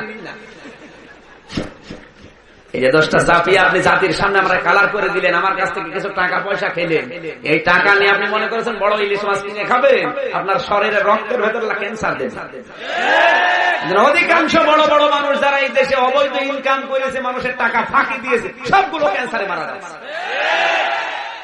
আমি নাম নাই নিলাম, হ্যাঁ নাম নেই, মায়ের খায়, যে কয়টা মারা গেছে সব ক্যান্সারে না, অধিকাংশ কোনো ক্যান্সারে। যাদের অবৈধ ইনকাম একটাও ভালোভাবে মরছে না, সব ক্যান্সারে মরছে। আমার ভাইরা, আপনার রিজিক যা আছে আপনার কপালে আসবে, আপনার বরাতে আসবে। আপনি মানুষের সম্পদ গুলো এভাবে অবৈধ ভাবে চোর করে ফাঁকি দিয়ে অন্যায় ভাবে কি করে নিয়ে আসেন, আপনার তো বিবেক আছে, আপনি তো আর পশু না। এই কথাগুলো যেহেতু রেকর্ড হচ্ছে, পরে যারা এসেছে তাম পৃথিবীতে এরা ছড়িয়ে দেবে। আমার মনে হয় আপনারা যদি নাও মানেন, তাম দুনিয়ায় 228টা রাষ্ট্রে 4 কানে যাবে, একটা মানুষও যদি অবৈধ ইনকাম ছেড়ে দেয়, আজকের এই মাহফিল সাকসেস। জোরে বলে আল্লাহু আকবার। হযরত ওমরকে মেয়েটা বললেন, হে পথিক, মানুষের দৌড় ধরা, ধারণা করা গোনার কাজ। কি ধারণা করে আপনি আমার ঘরের বেড়া ভেঙে ঢুকলেন? বলেন, আন্দাজে আপনি ধারণা করেছেন এটা গোনা। কোরআনের 3 নাম্বার আয়াত আপনি লঙ্ঘন করেছেন। সকাল হোক, আপনার বিরুদ্ধে আমি নিজে মামলা দেব। হযরত ওমর বললেন, মা যা হয়েছে হয়েছে, আমারে মাফ করে দেন। আর বলেন আপনি কেন গান বলছিলেন? মেয়েটা বলে, গান বলার জন্য দেশের খলিফা হযরত ওমর দায়ী। হযরত ওমর বলছে, কি পরিচয় তো দেওয়া যায় না, কেন ওমর দায়ী? আমার স্বামী হযরত সাদ ইবনে আব্দুল্লাহ, তার সাথে আমার বিবাহ হয়েছে বাসর রাতে। আমার স্বামী আসবে, হঠাৎ করে একটা চিঠি নিয়ে এসে আমার স্বামীর সামনে কে যেন ধরিয়ে দিল। স্বামীর সামনে চিঠিটা দিয়ে বলে, এই যে চিঠিটা পাঠিয়েছে হযরত ওমর। চিঠিতে লেখা ছিল, সাদ তুমি যেখানে আসো তাড়াতাড়ি আসো, তোমারে আমি গভর্নর করে পাঠাবো জিহাদের ময়দানে। তখন মিষ্টি বিতরণ চলছিল, খেজুর দিয়া চলছিল বিয়ের ময়দানে। হঠাৎ করে চিঠিটা পেয়ে আমার স্বামী দাঁড়িয়ে গেল। কবুল বলা যেহেতু হয়ে গেছে, আমারে বলে, মুরব্বীরা আমারে ছুটি দিয়ে দেন, কারণ যিনি চিঠি পাঠিয়েছেন উনি সাধারণ মানুষ না, উনি দেশের দায়িত্বে আছেন, খলিফা। আর কোরআনের আয়াত আমাকে বারবার ডাকতেছে, ইয়া আইয়ুহাল্লাযীনা আমানু আতিউল্লাহা ওয়া আতিউর রাসূলা ওয়া উলিল আমরি মিনকুম। সূরা নিসার 59 নম্বর আয়াতের প্রথম অংশে আছে, কান খাড়া করে মিলাবে। আল্লাহ বলেন, ওহে যারা ঈমানের দাবি করো, আমি আল্লাহর ইতাআত করো, আমার রাসূলের ইতাআত করো। আর তোমাদের ভেতরে যারা উলিল আমর আছে, যারা নেতা নেতৃত্ব দেয়, তাদেরকে মেনে চলো। শব্দের দিকে খেয়াল করেন, আতিউ, এই যে ফেল, ভার, ক্রিয়া, এটা আল্লাহ নিজের নামে রাসূলের নামে দিয়েছেন, কিন্তু উলিল আমরের আগে দেন। তাহলে ওমরের কথা না মানলেও চলতো। হ্যাঁ কি না, আলেম যারা আছে তাদেরকে বলছি, এখানে আতিউ শব্দটা যেহেতু উলিল আমরের আগে নেই, তাহলে আল্লাহর কথা মানা ফরজ, রাসূলের কথা মানা ফরজ। উলিল আমরের নামের আগে তো আতিউ নেই, এ ফেল আছে, এ ভারটা আছে, এ ক্রিয়া নেই। তাহলে তার কথা না মেনে বাসর ঘরে যাওয়ার দরকার ছিল, কারণ এটাও তো ফরজ। কথা বলে না কেন? এরপরে তিনি বললেন কোরআনের আয়াত আমাকে ডাকছে, এই আয়াত দিয়ে তিনি দলিল দিয়েছিলেন, তার দলিল মনে হয় ভুল। হ্যাঁ, এবার আসেন কেন দিলেন। আতিউ শব্দ আল্লাহ নিজের নামে রাসূলের নামে দিয়েছেন। এই কারণে আমি যতগুলো তাফসীর পড়েছি মুফাসসিরিন ইকরাম লিখেছেন আল্লাহ এবং রাসূলের কোন কথা শোনার পরে মেনে নেওয়া লাগবে, কোনো প্রশ্ন করা যাবে না। কারণ আপনার সাথে আল্লাহ রাসূলের জ্ঞান কম না বেশি? কিন্তু উলিল আমর আল্লাহ এবং রাসূলের পরে পৃথিবীতে কিয়ামত পর্যন্ত যারা নেতৃত্ব দেবে, নেতা, এদেরকে মানতে হলে দেখা লাগবে এদের ভেতরে আল্লাহ রাসূলের গুনাহ আছে কিনা। ওমর যেহেতু আল্লাহ রাসূলকে মেনে চলে, এই জন্য ওমরকেও মানা ফরজ। উনি যদি মানে না চলতো তাহলে ওমরকে মানা ফরজ ছিল না। কথা বলেন না কেন? সাদ ইবনে আব্দুল্লাহ ডাক দিয়ে বলছে, মুরব্বিরা, এই যে আতিউ শব্দটা আল্লাহ নিজের নামে রাসূলের নামে দিয়েছে, কিন্তু উলিল আমরের আগে দেয়নি। তারপর হযরত ওমর যেহেতু আল্লাহ রাসূলকে মেনে চলে, এখন আমাকে ওমরকে মেনে চলাও ফরজ। সুতরাং আপনাদের কথা মতো আমি বাসর রাতে যেতে পারলাম না, তার কথায় সাড়া দেওয়া আমার জন্য কোরআনের নির্দেশ অনুযায়ী ফরজ। বাংলার মুসলমানরা এইভাবে যদি কোরআন মানতো, এদেশে যে শনিবারের বিকেল নামে যে সিনেমাটা তৈরি করেছে শয়তান, এটা কবে বন্ধ হয়ে যেত? শনিবারের বিকেল নামে সিনেমা তৈরি করেছে, রাসূলের দাড়ি লাগিয়েছে জাহিদ হাসানের মুখে, আর এই টিশার মাথায় দিয়েছে পাগড়ি, এই যে হিসাব হলি আর্টিজান নামে এই সিনেমাটা সরওয়ার জাহান ফারুকী কুলাঙ্গার বানিয়েছে, নবীর দাড়িকে লাগিয়েছে, যারা হামলা করেছিল হলি আর্টিজানে তাদের মুখে। ওটা বোঝাতে চাচ্ছে যে দাড়িওয়ালা মানুষ বোমা হামলা করে বেড়ায়। আঘাতটা গেছে রসুলের পরিচয়। কথা বলেন না কেন? আপনি কোথায় আঘাত দিচ্ছেন? সিনেমা বানান, নোবেল নাটক বানানোর অসুবিধা নেই, কিন্তু রসুলের দাড়ি নিয়ে আপনি হিজাব পর্দা ফরজ ওইটা নিয়ে কটূক্তি করলে সাহস দিলকে? অবশ্যই আপনার পেছনে কোন রাঘব বোয়াল কলকাঠি না আছে। এই শয়তানের এতটুকু পিছকে মানুষের দ্বারা চিকন হ্যাংলা দেখেননি? সরওয়ার জাহান ফারুককে ঠেলা দিলে পড়ে যাবে। আর শয়তান এত সাহস আসে কোত্থেকে? ওর পেছনে রাঘব বোয়ালরা আছে। এই কথা বলেন। আপনি যাই পেছন ধরো যদি এসব কি পাচ্ছেন, আর যারাই দিচ্ছে স্পষ্ট জানাচ্ছি এখনো ৯৬% নবীর উম্মত এই দেশে আছে। বেশি ঝামেলা করবেন না রাসূলের সুন্নাত নিয়ে, আল্লাহর বিধান পর্দা ফরজ নিয়ে। যদি একবার এটা খেপে যায়, সিনেমা না চলচ্চিত্র জগৎই দেশ থেকে চলে যাবে।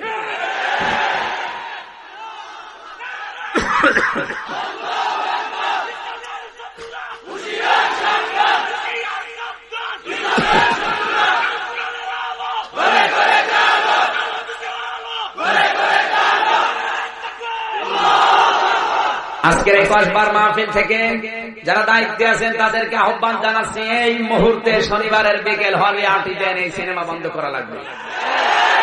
কারণ এটার দ্বারা শুধু আমাদেরকে গালি দিলে মেনে নিতাম, গালি দিচ্ছে সরাসরি রসুলের দাড়িকে। হলি আর্টিজানে যারাই হামলা করেছিল একটার মুখের দাড়ি ছিল না, আর একটাও মাদ্রাসায় পড়ুয়া ছেলে মেলে না, সবগুলো কলেজ ভার্সিটির। কথা বলেন, তাদেরকে আপনি কালার করেন না, যত দোষ সব হুজুরদের। হুজুরদেরও গালি দেন, কিন্তু আপনি রসুলের দাড়ি লাগিয়ে দিলেন শয়তানের মুখে কোন কারণে? সুতরাং এই মুহূর্তে বন্ধ করা লাগবে। কারা রাজি আছেন দেখি? লিল্লাহি তাকবীর।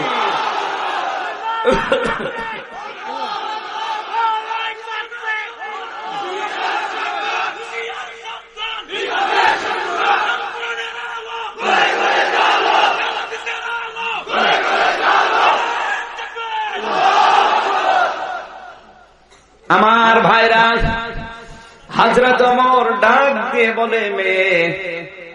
তারপরে কি হয়েছে? মেয়েটা বলে, অধিক আমার স্বামীকে হযরত ওমর পাঠিয়ে দিল। এত সুন্দর আমার স্বামী ছিল, আমি কোনদিন একবার শুধু বিয়ের আগে দেখেছিলাম। শুনেছি আমার স্বামী সাদ ইবনে আব্দুল্লাহ মদিনার সবচাইতে সুন্দর যুবক, আর আমিও সবচাইতে সুন্দরী। কিন্তু বাসর রাতে ঘরের গেট থেকে আমার কাছে বিদায় নিয়ে চলে গেল। বলে এবার জিহাদের ময়দান থেকে ফিরে আমি আসব। ৩ মাস পার হয়ে গেল। হঠাৎ শুনলাম যে আমার স্বামী আসতেছে, সাজগোজ করে বসে আছি। কে যেন সংবাদ দিল হযরত ওমর ওখান থেকে আর একটা জিহাদের ময়দানে পাঠিয়ে দিয়েছে। আমার সাজগোজ আবার বন্ধ হয়ে গেল। কি করব? আরো ৩ মাস 3 মাস কেটে যাওয়ার পরে শুনলাম আসতেছে, আমার স্বামীর জন্য আমি সাজগোজ করে বসে আছি। এই জন্য মেয়েরা যদি সাজতে চায় শুধুমাত্র সাজবে তার স্বামীর জন্য। মেয়েদের সাজগোজ যায় যাতে শুধু স্বামী বাদ দিয়ে অন্য কারোর জন্য যা। কথা বলেন, আপনি লিপস্টিক দেবেন, লিপাইনার দেবেন, আশকারা মাস্কারা আইলানা যা দেবেন স্বামীর জন্য দেন। এক চোখের ভেতরে এখন 9টা জিনিস পাওয়া যাচ্ছে। এক চোখে যদি 9টা দেয় বাকি জায়গায় কোনটা আছে? আমি নাম নাই আমি বিয়ে করার সময় মার্কেট করতে গিয়ে দেখেছি চোখে দিয়েছে 9টা। বললাম ভাই চোখে 9টা, বাকি জায়গায় কয়টা? হুজুর আপনি হুজুর মানুষের সব দিইনি, সাধারণ মানুষের ব্যাগ করে দিতাম। যত মানবেন দেন, পোল্ট্রি ফার্মের যত মল আছে সব তাই মুখে। কথা বলেন না কেন? এমন দিয়া দিয়েছে আর আব্বা বলতে পারে না ড্যাডি। আব্বা বললে বুঝে যাবে কায়দা, ড্যাডি বলে ডাকে। আম্মি আম্মি বললে হয় না, কি যেন একটা নাম দিয়েছে মাম্মি, যেন মুখ না লাগে। আপনি দেবেন যা আছে সব দিয়ে দেন স্বামীর জন্য। শুধু কার জন্য? এভাবে সুন্দর করে সাজগোজ করে আপনি মার্কেটে যান। এটা স্বামী খুশি করা আপনার উদ্দেশ্য না, খুশি করার উদ্দেশ্য পাবলিক। আর পাবলিক যদি কোন মানুষকে দেখে আন্দাজে আশেপাশে মন্তব্য করে, যারা করছে ওদেরও গোনা হচ্ছে, যাকে দেখে করছে ওরও গোনা হচ্ছে। তাও ছোটখাটো গোনা হলে মেনে নিতাম, কবিরা গোনা হচ্ছে। এক একটা কবিরা গোনায় আপনি কমপক্ষে 7,000 বছর জাহান্নামের আগুনে জ্বলবেন। তোরে বলেন নাউজুবিল্লাহ। আমার খলিফা আমার স্বামী আসবে বলে আমি সাজগোজ করে বসলাম। হঠাৎ কে যেন এসে বলেছে তোমার স্বামী আজও আসবে না, পাঠিয়ে দিয়েছে হযরত ওমর। এই জন্য আজকে রাতের বেলা আমার এই যৌবনের তাড়নায় আমি গান বলছিলাম যে প্রাণ বধুয়ারে যৌবন আমার শুকিয়ে যাচ্ছে, টলমল করে তুমি একবারও আয়সা দেখলা না। জোরে বলেন নাউজুবিল্লাহ। হযরত ওমর এক দৌড়ে বাড়িতে গেলেন, নিজের মেয়ে সাউদাকে ডাক দিয়ে বললেন, নিজের মেয়ে হাফসাকে ডাক দিয়ে বললেন, মা একটা মেয়ে বিয়ে হওয়ার পরে নিজের স্বামী ছাড়া কতদিন থাকতে পারে? মেয়ে বলে আব্বা কেন? বলে আমার দরকার আছে বলো। মেয়েটা বলে আব্বা বিয়ে হওয়ার পরে স্বামী ছাড়া একটা মেয়ে খুব বেশি হলো 4 মাস থাকতে পারে, এর চাইতে বেশি থাকলে তার কষ্ট হয়। হযরত ওমর তাড়াতাড়ি করে তওবা করে বলেন আল্লাহ আমি কি করেছি, ও তো 4 মাস না 3, 4, 12 মাস হয়ে গেছে। স্বামী যাদের নেই, দূরে থাকে, তারা টের পায় কি জিনিস। আপনার আছে, আপনি টের পাচ্ছেন না, খালি গন্ডগোল করেন, খালি বরদোয়া দেন। এবার তাকান তো স্বামী এলো, এই মেয়েটার ব্রেক দিয়েছে হাতের ভেতরে, গরম পানি মাথার উপরে দিচ্ছে, চুলগুলো গরম পানির কারণে গরম তেল ঢেলে দিচ্ছে, চুলগুলো খসে পড়ে যাচ্ছে। এরপরও তিনি স্বামীর নামে বরদোয়া দেননি। আল্লাহ তাআলা বলেন ইযে ক্বালাতি রাব্বি বিনিলি ইনদাকা বাইতান ফিল জান্নাতি। হযরতে আসিয়া বলেছে রব্বুল আলামিন যে অত্যাচার চলছে তোমার যেন রাগ হয়ে না যায়, আমার এই অত্যাচার দেখে আমার স্বামীর উপরে যেন তোমার রাগ না হয়। তুমি এক কাজ করো, তুমি যেখানে থাকো ওই জায়গায় একটা ঘর আমার জন্য বানিয়ে দাও, ওই ঘরে বসে বসে যেন আমি তোমাকে দেখতে পারি। এত অত্যাচার করার পরও স্বামীর উপরে বরদোয়া দেয়নি। আর অত্যাচার করা লাগে না, শুধু শ্বশুর শাশুড়ি নিয়ে এক জায়গায় মিলে মিশে থাকবে, তাই রাজি হয় না। আর কথা বলে না, তুমি জান্নাত পাবা। খালি নামাজ পড়লে একটু পর্দা করলে জান্নাত পাবা, অত সোজা না। এত অত্যাচারের পর স্বামীকে আল্লাহ তুমি যেন রাগ করবা না, এই কথা বলছি। ওয়ানাজ্জিনি একালিফটা আছে, ওয়ানাজ্জিনি মিন ফিরাউনা ওয়া আমালিহি ওয়ানাজ্জিনি মিনাল কওমিজ জালিমিন। হে আল্লাহ তুমি আমার স্বামী ফিরাউনের অত্যাচার থেকে তুমি আমাকে বাঁচাও, এতটুকু। কিন্তু তার উপরে তুমি অত্যাচার করো, এই কথা আসিয়া বলে না। সুবহানাল্লাহ বলতে পারেন নাই? ওয়ানাজ্জিনি মিন ফিরাউনা, ফেরাউনের কবল থেকে তুমি আমাকে বাঁচাও, কিন্তু তাকে তুমি অত্যাচার করো, তার উপর তুমি প্রতিশোধ নাও, এই কথা আসিয়া বলে না। তারপরও ব্রেক মারা হাতের ভেতরে। আর আপনার একটা সাবান কম হলে আপনি বরদোয়া দিয়ে ছেড়ে দিচ্ছেন। নবীজি মেরাজ থেকে ঘুরে এসে জাহান্নামে মেয়েদের দেখেছিলেন এই কারণে। অধিকাংশ মেয়েরা স্বামীর উপরে আন্দাজে বদয়া দেয়, বাস্তবতা তো বোঝে না। মনে করে পাশের বাড়ির স্বামী এত কিছু দেয়, এ পারে না, আন্দাজে এক কথা বলে দেয়। কথা বলে না কেন? যার স্বামীর যেরকম ইনকাম, ওই ইনকাম নিয়ে আপনাকে খুশি থাকা লাগবে। আপনাকে ওয়াহেদ ভাইয়ের বাড়ি পাঠিয়েছে এমনি না, আপনাকে তো আমার বাড়ি পাঠাতে পারতো। লোকটার মাসে ইনকাম 16,000 টাকা, আর আমার ইনকাম 16 লাখ টাকা। সুতরাং আপনি আমার বাড়িতে এসেছেন যে পর্যায়ে, ওই রকম আপনি করেন। ওর বাড়িতে যদি আল্লাহ পাঠায়, ওকে যদি চাপ দেন আমি হামজার মতো, তোরও 16 লাখ টাকা উপায় করা লাগবে, ওর তো বিক্রি করা লাগবে, তাও হবে না। বুড়ো মানুষকে রাখেন। এই জন্য মা বোন যারা এসেছেন, শুধু আর শোনা না, যার স্বামীর ইনকাম যতটুকু, ওইটা নিয়ে আপনাকে খুশি থাকা লাগবে। ওটা ইবাদত। কারণ অধিকাংশ স্ত্রীর মুখের দিকে তাকিয়ে স্বামী অবৈধ ইনকাম করতে বাধ্য হয়। বেশিরভাগ নেতারা, নেতার বইয়ের ফ্যাশন কি? এই আজকে দেখলাম এক নেতা তার স্ত্রীকে প্রায় 60টা শাড়ি কিনে দিয়েছে। এক একটা শাড়ি তাও 22-23 টাকা দাম, ফেসবুকে দিয়েছে। এক একটা শাড়ি যদি 22-23 টাকা দাম হয়, 60টা শাড়ি কত হয়? এটা সব জিব্রাইল দিয়েছে। ওই স্ত্রীর মন রক্ষা করতে গিয়ে, ওকে খুশি করার জন্য নেতা জনগণের সম্পদ অবৈধভাবে ইনকাম করে। এই কথা বলেন, আপনি কি রাগ করবেন? না, বাদ দিয়ে দেবেন। উনি বলেছে নাচিনি মিনাল কওমি যালিমিন, নাচিনি একালে টান আছে, তুমি আমাকে বাঁচাও এই জালেম সম্প্রদায় থেকে। তারপরেও তিনি বদদুয়া দেননি স্বামীর উপরে যে আল্লাহ তুমি এর উপর প্রতিশোধ না। সুবহানাল্লাহ বলতে পারেন নাই? আপনার আদর্শ হওয়া দরকার আসিয়া, আপনার আদর্শ বানিয়েছেন কটকটি।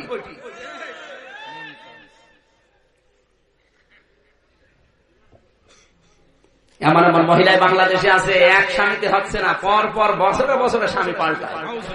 আমি নাম নাই মিলাই 3টা স্বামী পাল্টিয়েছে, 4র্থ স্বামী চলছে। এখন শুনলাম তো ওই সংসারও টেকবে না, আর একটা দরকার। আল্লাহর লানত না ওর উপরে। কথা বলেন। ভারতের নায়িকা শ্রাবন্তী অনেকের আদর্শ, সুন্দরী, হ্যাঁ কি সুন্দর আমার আদর্শ। ওই মহিলা 3টা স্বামী পাল্টিয়েছে, আর একটা ধরবে। জোরে বলুন সুবহানাল্লাহ। ও যদি আপনার আদর্শ হয়, কুলাঙ্গার মহিলা যেখানে যাবে আপনাকে আল্লাহ ওখানে পাঠাবে। একটা স্বামীর মন জয় করতে পারো না, আল্লাহর মন জয় করবা কি দিয়ে? তুমি তো বলবা মোবাইলে উল্টো পাল্টা জিনিস রাখো, তুমি বলছো ঠিক। না না, ও রাখে না, আলহামদুলিল্লাহ ভালো। আমি হাসির খোরাকি বললাম, যা বলি ওর ভেতরে শিক্ষা আছে। ফেরাউনের স্ত্রীর স্বামী ছিল কি? আসিয়ার স্বামী ছিল না? এই জন্য আল্লাহ নামটা ধরেনি, কারণ স্বামী যাদের আছে সব আছে, যদিও অত্যাচারী হয়। আর স্বামী নেই, ওর দুনিয়ার সব আছে, কিচ্ছু নেই। আপনি রাতের বেলা একটু যেয়ে দেখবেন, যে লোকটাকে আপনি মেরে ফেললেন, ওর স্ত্রী গলা কাটা মুরগির মতো লাফায় রাতের বেলা।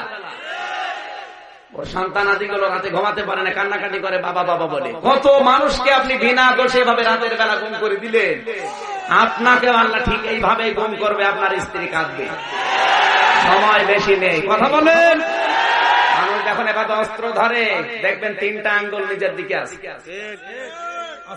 মানুষকে আল্লাহ বোঝাতে চাচ্ছে, এক আঙ্গুল দিয়ে একটা মানুষকে অস্ত্র দিয়ে মেরেছো, 3টা আঙ্গুল কিন্তু তোমার নিজের দিকে আছে।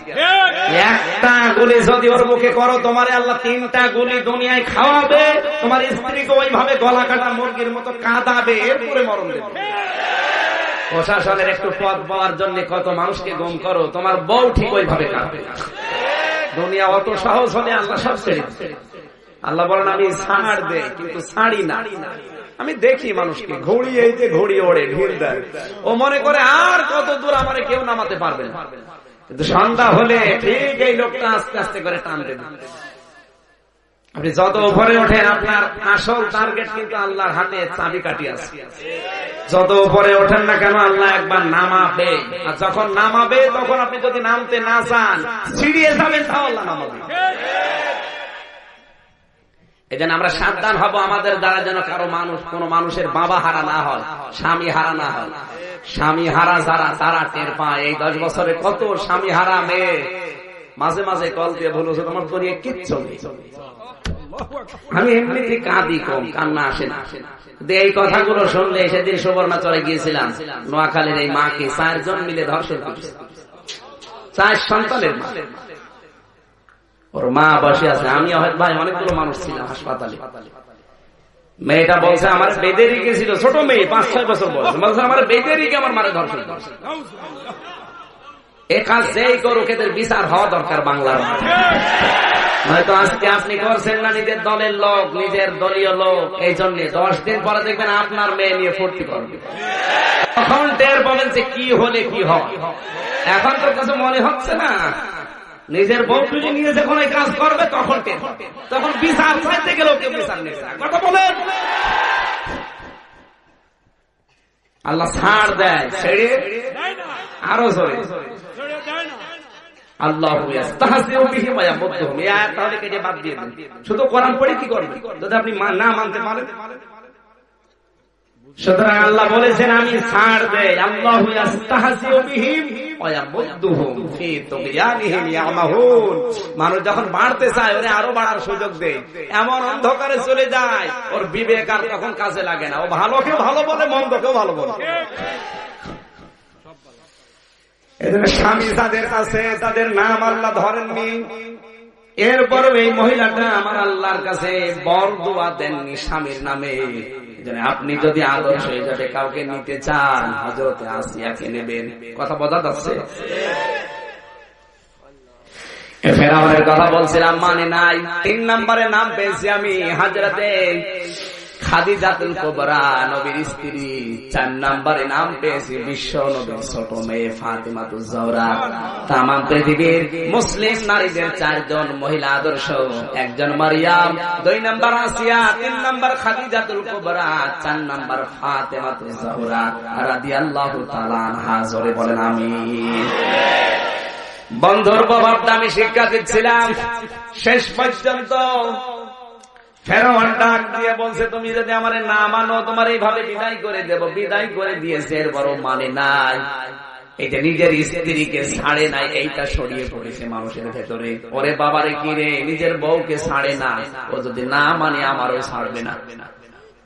যাদের কম ঈমান ছিল, ঈমান দুর্বল ছিল, অনেকেই ফেরাউনকে মেনে নিয়েছিল। আজ বিশ্বে অনেক দেশ আছে, বাতাস যদি একটু গরম হয় বলবে পরে তওবা করে নেব, এখন মিশে থাকি। এটা তো এখন দেশে শুরু হয়নি, হবে। কেন কত মানুষ টুপি খুলে পকেটে নিয়েছে, দরকার নেই পরে তওবা করে নেব। ফেরাউন যে কাজটা করেছিল নিজের বুদ্ধিমতো না বন্ধুর প্রভাবে? আরো জোরে আল্লাহ রাব্বুল আলামিন বলেন ইন্নামা ওয়ালিয়ুকুমুল্লাহুল্লাযীনা আমানু ইন্নামা ওয়ালিয়ুকুমুল্লাহু ওয়া রাসূলুহু ওয়াল্লাযীনা আমানু। সূরা মায়েদা আয়াত নাম্বার 55। মনে আছে আপনাদের? হ্যাঁ মনে আছে। আল্লাহ পাক বলেন অবশ্যই তোমাদের বন্ধু হবে পৃথিবীতে 3 জন। কয়জন? 3 জন। আরো জন। 3 জন। 1 নম্বরে তোমাদের বন্ধু হবে আমি আল্লাহ। কে? আল্লাহ যে মানুষের বন্ধু হয় এই কথা কোরআন জানাচ্ছে। আল্লাহ বন্ধু কাদের? আল্লাহ নিজে আয়াতের ব্যাখ্যা অন্য আয়াতে দিয়েছেন, আল্লাহু ওয়ালিয়ুল্লাযীনা আমানু। যারা ঈমান এনেছে আমি আল্লাহ তাদের বন্ধু হয়ে গেছি। ইখরিজুহুম মিনাজ যুলুমাতি ইলান নূর, এদেরকে আমি অন্ধকারের জীবন থেকে আলোর দিকে বের করে নিয়ে আসি। আল্লাহ বন্ধু হতে হলে ঈমান আনা লাগবে। 170 কোটি মানুষ এই পৃথিবীতে এখন ঈমানদার, এগুলোই বন্ধু আল্লাহর, বাকিগুলো সব আমার আল্লাহর শত্রু।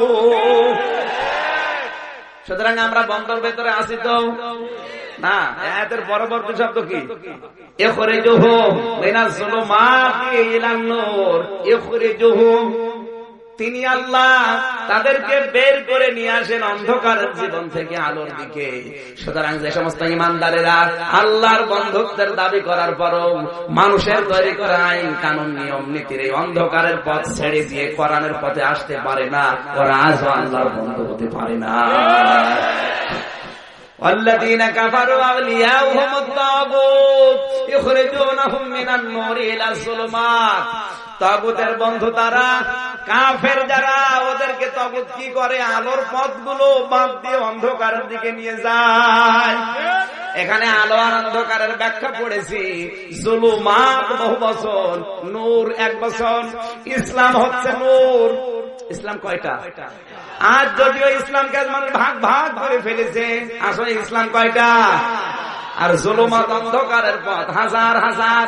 শিরিকের পথ অন্ধকার, জুলুমের পথ অন্ধকার, কুফরের পথ অন্ধকার, বেদাতের পথ অন্ধকার। এই কথা বলে না কেন?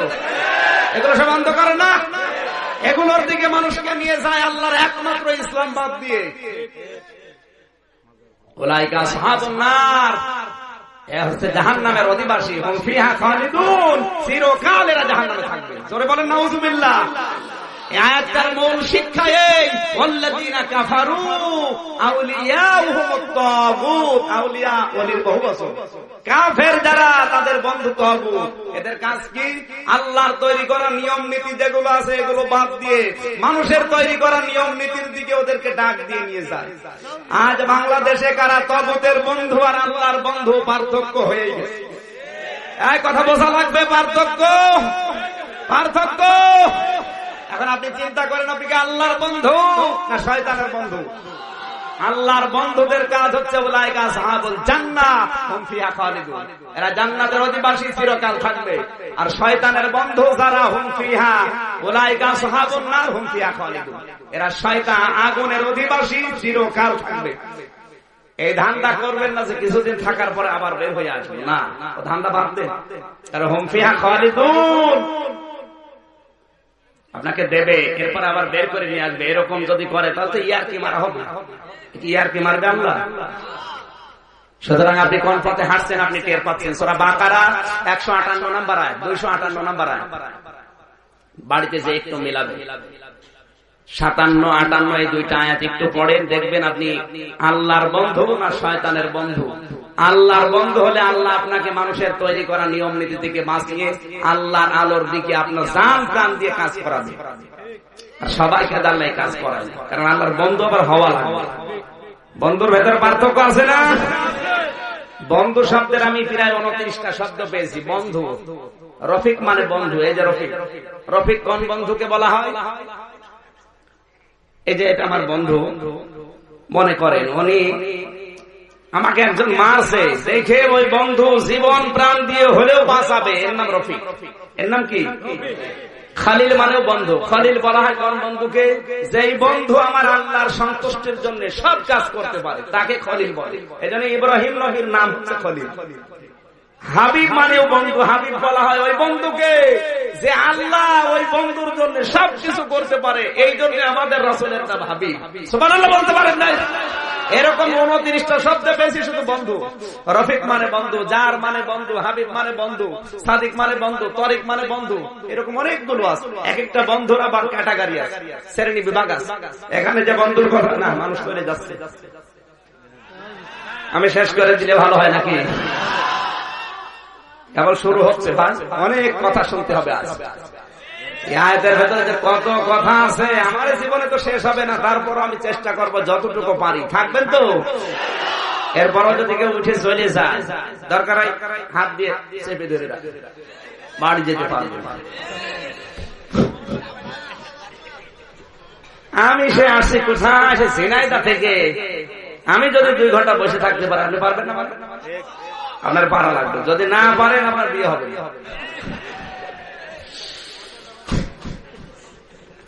এখানে 1 নাম্বার বন্ধুকে সবাই বলা লাগবে।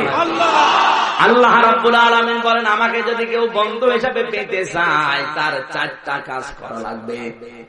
কয়টা? 4টা। আমরা জানি পৃথিবীতে বন্ধুত্বের সিস্টেম আছে।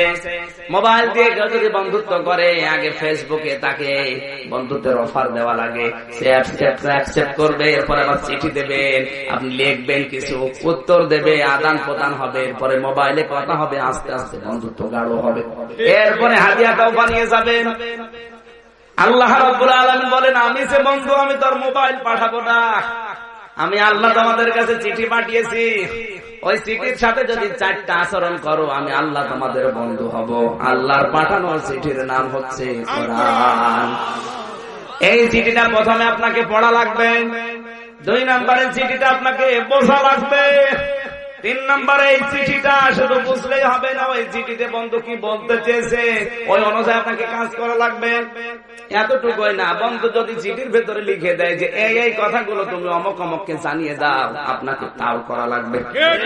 আরো সরি, এবার বাংলাদেশের বন্ধু আছে কারা এবার মিলান আল্লাহর এই চিঠি। আল্লাহর অনেক বন্ধু এখন সওয়াবের নিয়তে পড়ছে, ভালো পড়েন।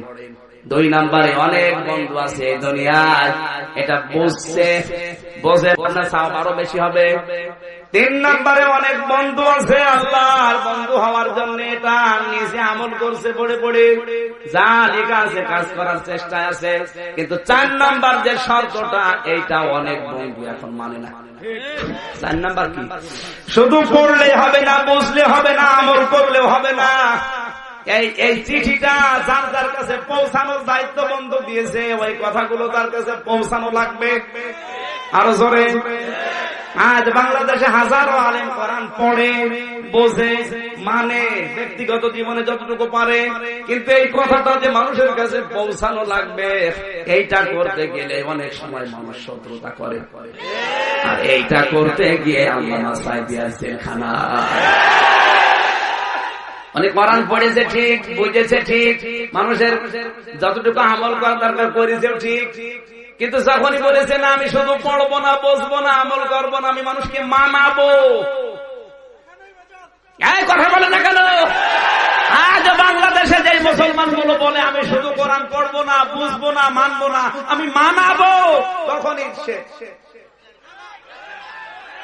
বাতিলের টার্গেট তো এই জায়গায় হয়।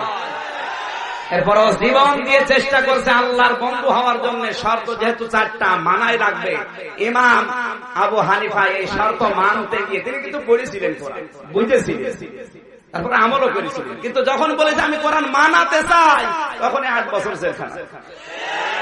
ইমাম মালিক পড়েছে, বুঝেছে, আমল করেছে, যখন বলেছে এগুলো হবে না আমি মানাতে চাই তখন 41 দিন রিমান্ডে ছিল, হাত ডিসকানেক্ট হয়ে গিয়েছিল এই চামড়া থেকে। আল্লাহর বন্ধু এখন এই 4টা শর্ত অনুযায়ী বাংলাদেশে কম না বেশি নেই, যে কটা আছে যে ওটা জেলখানা। বলা লাগবে খালি উল্টা পাল্টা বলছে না। আল্লাহর বন্ধু সুর করে কোরআন পড়লেই হলো, বুঝলেই হলো, নিজে আমল করবেন হয়ে গেল না। এটা আপনি মানাতে যখন যাবেন তখনই আপনি জালেমদের টার্গেটে পড়বেন। যেমন আবু হানিফা পড়েছিল, ইমাম বুখারী পড়েছিল। এই কথা বলেন না কেন ভাই? এবার কি ব্যাখ্যা করবো নাকি রাগ হচ্ছে? রাগ হচ্ছে আমি জানি, কিন্তু কি করবো? আপনি বললে হবে, সবাই তো মুখ করে না। হ্যাঁ, রাগ হচ্ছে কার কার হাত তোলেন তো। এখানে আর তাফসীর করা যাবে না। না, রাগ যদি করে তো করে করবো, রাগ দেখা যাচ্ছে শেষে আমার পথে যেয়ে চলবে। হুজুর দাঁড়ান আপনার। 2 নম্বর শব্দ আমরা পেয়েছি কোরআনের আয়াতে, ওয়া রাসূলুহু, রাসূল তোমাদের বন্ধু। রাসূল কি? আর রাসূল বন্ধু হবে কাদের? না না, 4টা শর্ত যারা দুনিয়ায় মেনে নেবে তাদের জন্য রাসূল হবেন বন্ধু। আর আল্লাহর রাসূল যদি কারো বন্ধু হয় কিয়ামতের দিন নবী তাকে নিয়ে জান্নাতে না গিয়ে পারবে না। কোরআনে কারীম জানিয়েছে রাসূলের বন্ধু হতে চাও 4 দফা কর্মসূচি মেনে নাও। ওয়াল্লাযী বা'আসা ফিল উম্মিয়িনা রাসূলাম মিনহুম আতলু আলাইহিম আয়াতিহি ওয়া ইউযাক্কিহিম ওয়া ইউআল্লিমুহুমুল কিতাবা ওয়াল হিকমা ওয়া ইন কানু মিন ক্বাবলু লাফি যালালিম মুবিন। 4 দফা কর্মসূচি দিলাম সূরা জুমার 2 নম্বর আয়াতে, ওদিকে আছে সূরা আলে ইমরানের 164 নম্বর আয়াতে, ওদিকে আছে সূরা বাকারার 129 নম্বর আয়াতে, এবার 149 নম্বর আয়াতে, 51 নম্বর আয়াত। এই 4টা জায়গায় পুরা কোরআন শরীফে আল্লাহ 4 দফা কর্মসূচি দিলেন। সূরা বাকারা 129, সূরা বাকারা 150, সূরা আলে ইমরান 164, সূরা জুমার আয়াত নাম্বার 2। কয় জায়গায়? আরো জোরে বলা লাগবে। 4 জায়গায় 4 দফা কর্মসূচি আল্লাহ দিয়ে জানিয়েছেন তিনি সে আল্লাহ যিনি তার রাসূলকে পাঠিয়েছেন। 4 দফা কর্মসূচি দিয়ে তুমি যদি রাসূলের বন্ধু হতে চাও এই 4টা শর্ত মেনে নাও। আতলু আলাইহিম আয়াতিহি, আয়াত তেলাওয়াত করা লাগবে তোমাকে। কার আয়াত? আরো জোরে আল্লাহ। এই আয়াত বলতে শুধুমাত্র কোরআনের আয়াত না, না না, এক একটা শব্দে লক্ষ লক্ষ কথা। আমার তো মনে হয় তাফসীরে যখন বসি কিয়ামত পর্যন্ত হায়াত পেলেও আমার কথা শেষ হবে না, এত কথা আল্লাহ শুধু ব্রেনের ভেতরে ঢুকিয়েই দেয়, আর মানুষ কথা খুঁজে পায় না। বাবার কাহিনী শুরু করে হরিণের কাহিনী, দাঁত মুখ খুলে ফেলে। ব্রাহ্মণ বাড়িয়ে যারা আসবে যদি হরিণের কাহিনী, সাপের কাহিনী, মাছের কাহিনী কেউ বলে, বলবে আগে দলিল দেখান কোথায় আছে, তারপরে কথা শুনবে। হরিণ একটা বান্দা ছিল গাছের ভিতরে, তোর গাছের তলায় হরিণ মারতেছে। আতলু আলাইহিম আয়াতিহি ব্যাখ্যা যদি আমরা জানতাম, আয়াত মানে শুধু এটা আয়াত নাই, আসমান কার আয়াত? আয়াত মানে নিদর্শন। আয়াত মানে কি? ইতিহাস, এটাও আয়াত। ওয়াল আসরি, আল্লাহ বলেন ইতিহাসের কসম, ইতিহাসও আয়াত। ইতিহাস এমনি এমনি তৈরি করেনি, ইতিহাস থেকে শিক্ষা নাও। এই যে ফেরাউনের ইতিহাস, নমরুদের ইতিহাস, এগুলো আল্লাহ এমনি দেয়নি, এখান থেকে শিক্ষা নাও। সংবাদ সম্মেলন করে কত ইতিহাস তুলে দেওয়া হয় পূর্বে, ইতিহাস থেকে মানুষ শিক্ষা নেয় না। কত মানুষকে আয়াত দিয়ে বোঝানো হয়। আয়াত মানে ইতিহাস, আয়াত মানে আসমান, আয়াত মানে জমিন, আয়াত মানে আল্লাহর সৃষ্টি জগৎ। এই কথা বলে না কেন? কোরআনের আয়াত তো আয়াত মাস্ট বি, ওগুলো আয়াত। ওগুলো তুলে ধরে মানুষকে যখন বলা হয় স্বৈরাচারের পতন এভাবে হয়, ফেরাউনের যেমন হয়েছিল, টিকে থাকতে কেউ পারে নাই, তুমিও পারবে না। ও শিক্ষা নেওয়া তো দূরের কথা, আর হ্যাঁ ওর বিদ্যা আরো বাড়ে। আল্লাহ তো কোরআনের আয়াতগুলো এই কারণে দিয়েছে, খেলা করার জন্য দিয়েছে।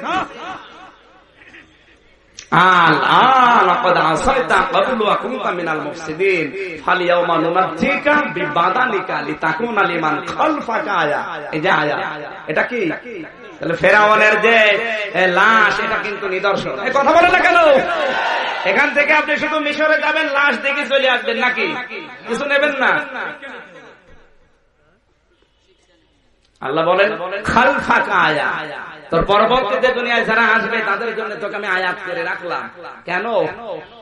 কারণ অনেক মানুষ আছে তোকে দেখার পরও শিক্ষা নেবে না, এখন সেটা তৈরি হচ্ছে। দেখতে যায়, মিশরে দেখতে যায় ফেরাউনের লাশ, জাদুঘরের ভেতরে দেখে আসে, তো ও যেই কারণে মরেছে ও সেই কাজ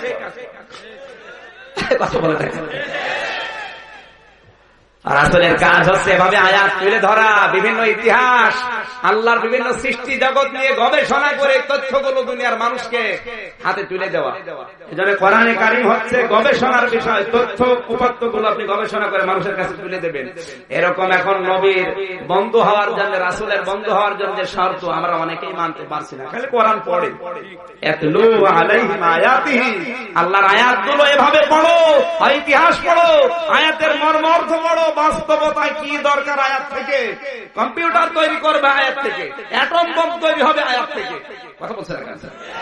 ফেসবুক তৈরি হয়েছে কোরআনের আয়াত থেকে, ব্রেকিং নিউজ তৈরি হয়েছে কোরআনের আয়াত থেকে, মায়ের পেটের ভ্রণ তৈরি হয়েছে কোরআনের আয়াত থেকে। এগুলো নেই, শুধু পড়ে দাদা, খালি পড়লে সওয়াব হয়, পড়লে সওয়াব হয়, পড়ে। ওই জন্য শুধু আল্লাহ কোরআন দেয়নি। নবীর বন্ধু হতে হলে আপনাকে কোরআন তিলাওয়াত করা লাগবে।